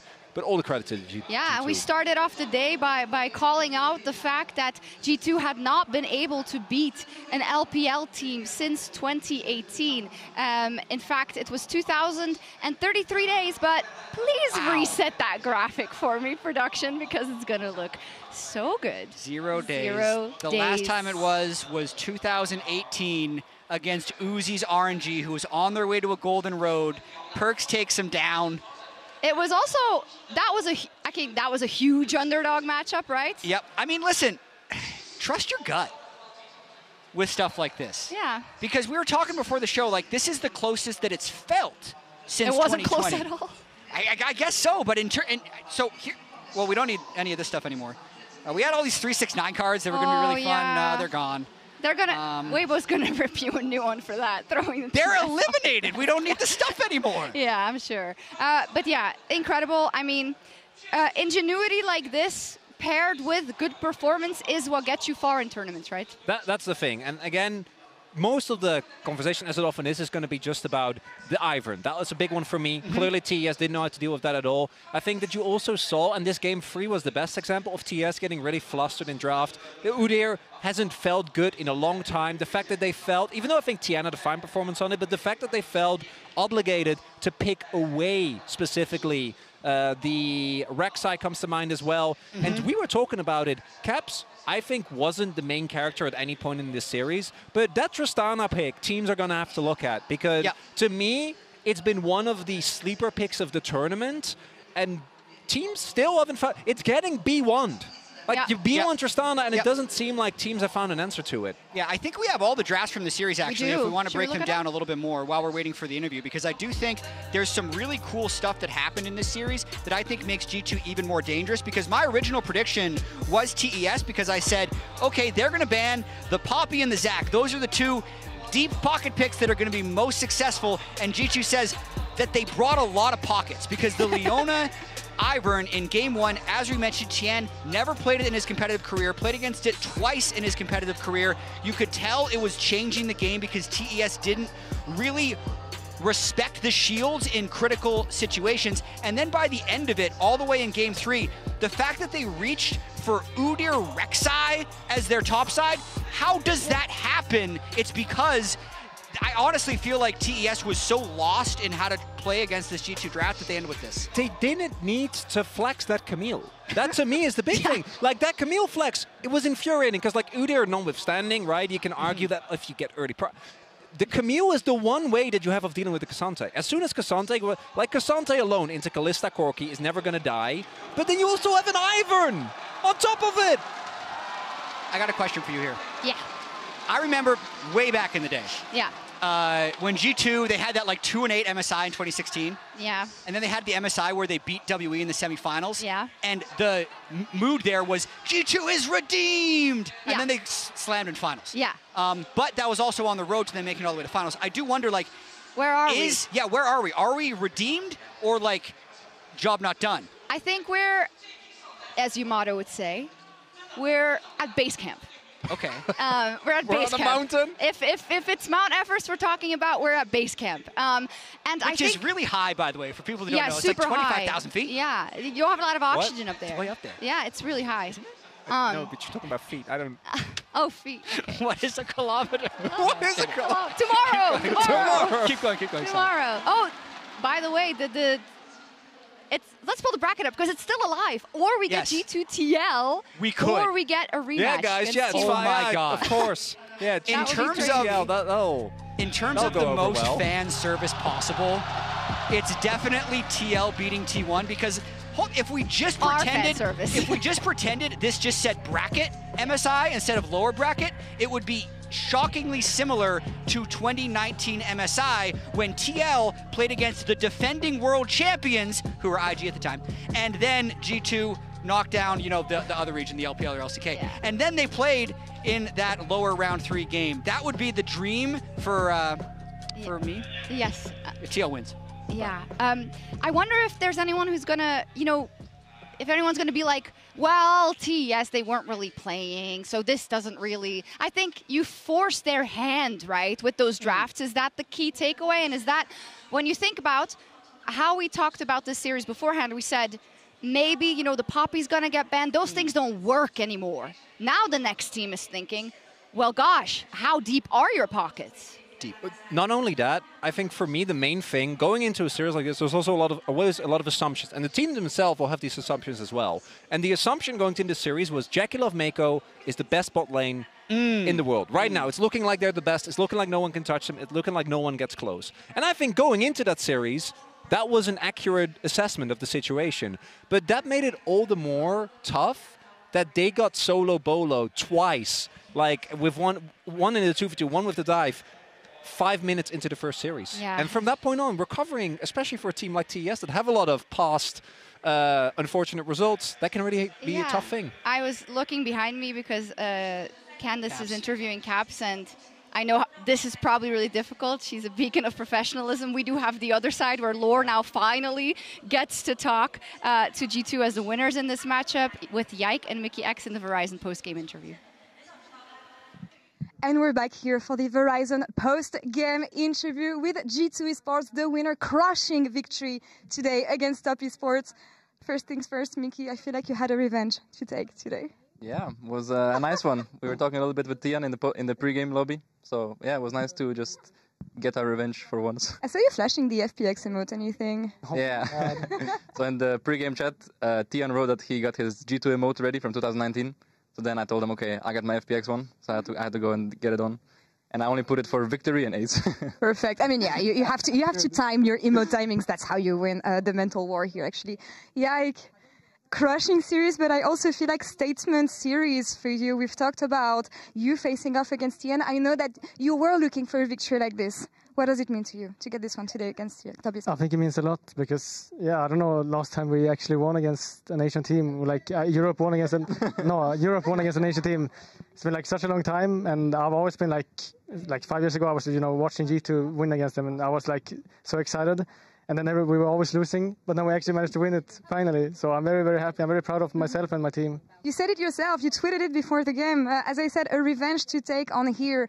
Tell me about the preparation coming against Top Esports, because they didn't fight that much. The last game maybe, but it was a really one-sided one here. Yeah, I feel like we prepare a lot more than these, at least like both T1 and Top Esports, where I don't feel like they prepared so much. I think we had better drafts like every game. Maybe third game was a bit weird, but overall I think we had better drafts, and yeah, I think we just talk so much in reviews and we learn so much, and yeah, we're just doing much better. And I do feel like when I think about the improvements, they have to be coming from bot lane, especially, and you knew, Mickey, that coming up against Top Esports, they're going to be aggressive in the very first moments of the game.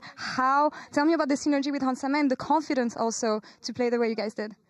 Yeah, I mean, I think me and Hans were pretty much on the same page all the games, maybe not the last one. Last one we were like a little bit out of sync, so we died. But I think the first two games, it was mostly just them being like very disrespectful, it felt like.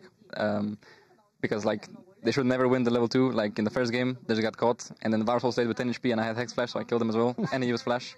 And in the other game, I think maybe just weren't prepared for Kog'Maw Brom, like how it works. So yeah. I mean, I do feel like when teams become disrespectful, this is also when you guys get carried away. Tell me about refraining the aggression today and just like staying focused so that the game doesn't slip from your hands. Yeah, I mean, we always talk about just like staying in the present moment and not get ahead of ourselves, and just always being game one.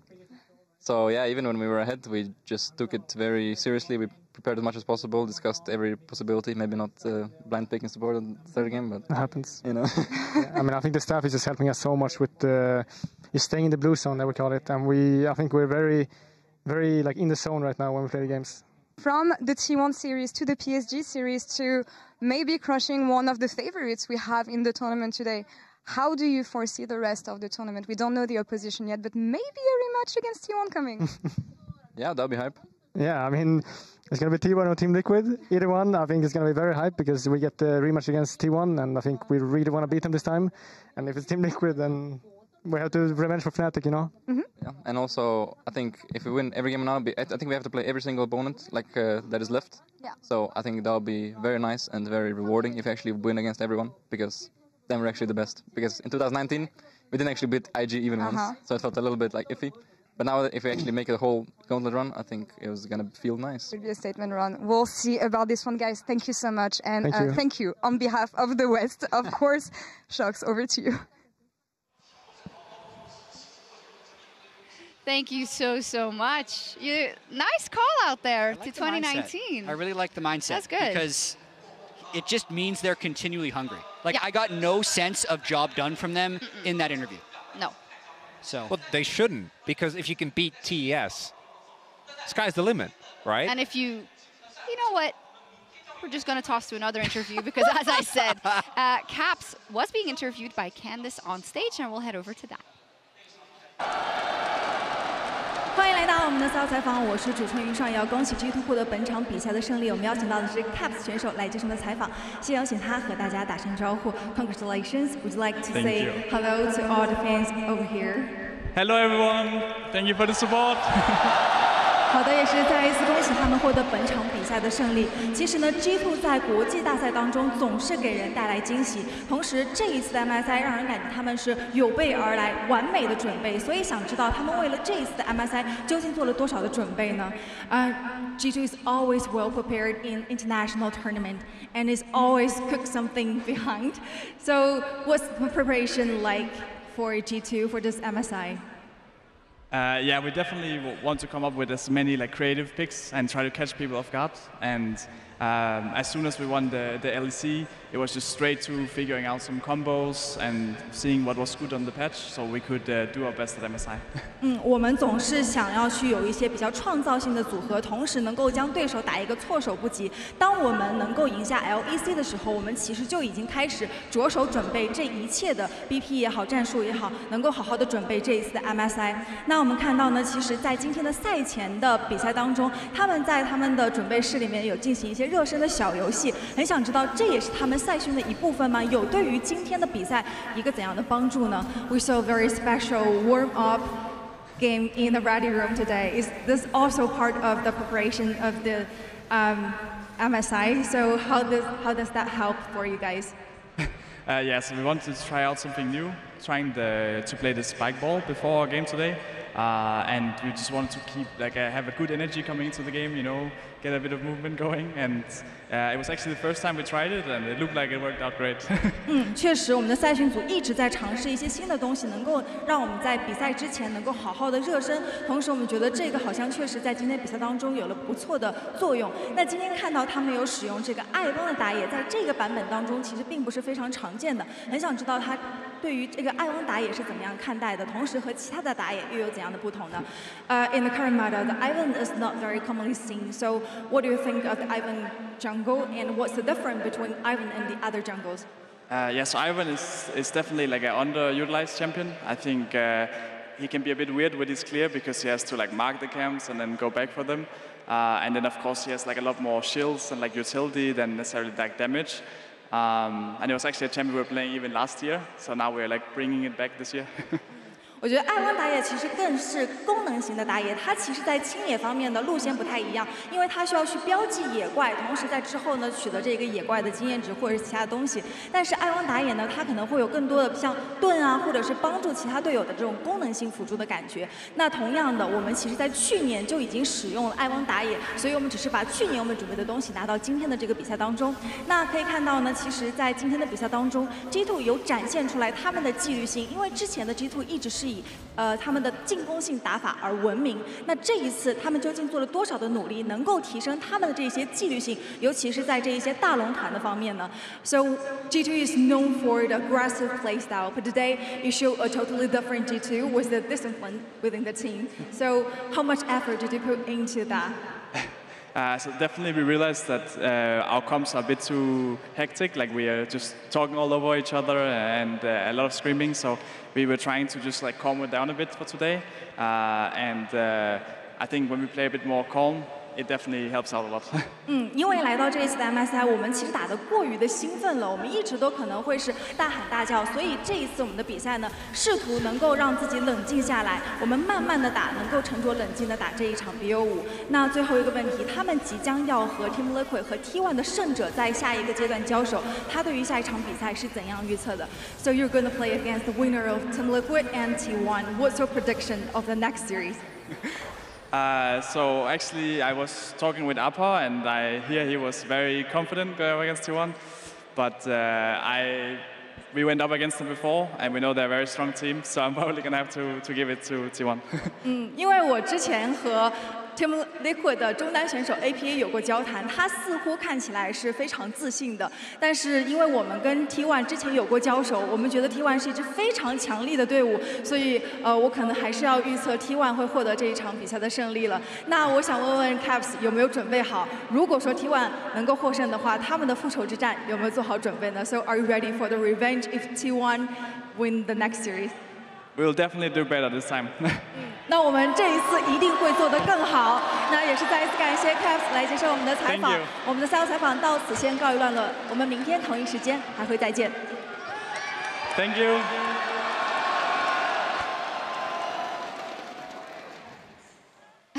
Thank you, Caps and Candace. Oh, his smile is so wholesome the whole time. We did not get to talk to someone who is very important today, but I know we are getting some at the BSI, but he's our Oppo player of the series. Who else but Hans Sama, after getting shredded to bits after the T1 series, you know, by myself included, by just about everyone, he does this. He did a lot of shredding himself, both with Kalista and building LDR in that, in that final game. We were so happy. This has been, in my opinion, the biggest glow up that a player has had in between two series. By mean, like a pretty substantial margin. If you count the T1 series to now as in between, because I thought he was great in PSG series. Sure. As well. Yeah, but I don't think. But Jackie Love isn't Betty. That doesn't mean that Betty's great, right? But I mean, just the fact that, like, if we were to flip this around and like switch the nameplates, no one would have been like shocked, and everyone would have just flamed the living out of Hans Sama if, you know, they lose both sides of the Draven matchup. Like, literally the fact that it was flipped like this was so incredible by Hans Sama and Mickey in the grand scheme of the tournament. Yeah, I don't know if Jackie Love is going to come out unscathed. Oh, he's going to get flamed a lot. Unfortunately. He's going to get flamed a lot. It's interesting, isn't it, that like we're always at a disadvantage, and it's super, super difficult to beat the LPL because of their bot lanes and their team fighting. And the two times that it's a huge upset, it's a Thresh Lantern shenanigan situation and a Heimerdinger. And now I think this is more like pound for pound, right? But I mean, this still, was straight up. interesting. And I mean, I really loved Mickey's interview where he said in game one they were disrespectful and there was no fear from G2, so they recognized that they had the advantage, got the double kill. Yep. And game two, like, yeah, just Braum Kog'Maw is not something Jackie Love plays that against that often. Anywhere, especially with two people who really know how to do it, like Mickey and Hans. Let's take a look at the schedule for the next 3 days. We had our first best of 5 of 5 more to come because this MSI just doesn't stop. T1 versus TL tomorrow. Love it. Gumayushi, he went in already. He was saying, you know what, we might just lose to TL. We have Genji versus BLG the day after, and then G2 versus T1 or TL. Yep. Especially after today. Yeah, I think you look at the bar's been raised, T1, I guess. Yeah, a lot more expectations, yeah, just right? a little bit more. A little bit more expectations. It was a 3-0. It was, yeah, it was. Well done. Yeah, you have the rest of your day free if you're in Europe. I mean, you're probably working, so, well, you know, I hope you're watching. We'll be back tomorrow at 11 a.m. Central European Summertime and 5 a.m. Eastern with TL versus T1. Bye.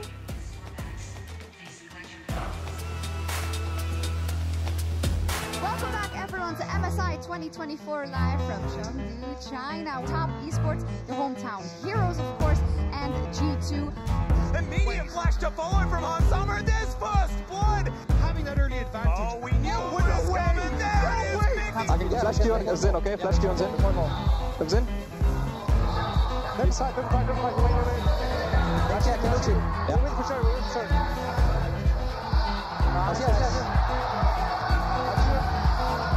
Yes. Now Caps will finally turn up.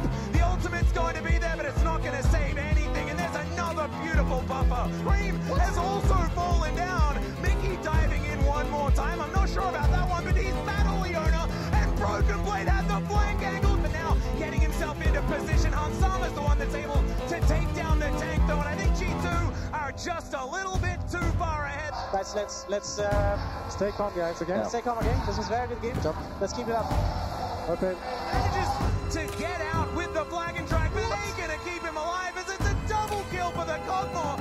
G2 understood their assignment. That's Caps. He just dies because he's just between a rock, a hard place, and then dead. Puts up the door. There's the stun, and look at these 80 carries. Nice. Kill him. Nice. The master shot. Too good from Caps. Oh, it's being placed. He's gonna have to flash, but there's the flash after him. And now first blood goes the other way. Broken Blade goes all out, but Hans Sama, he'll cash in. That's so much money in the fight. One they were looking for is BB still tanking it up, and it's another shutdown. Nice. Nice one, boys. Let's go. Let's go.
think I have a good feeling about you.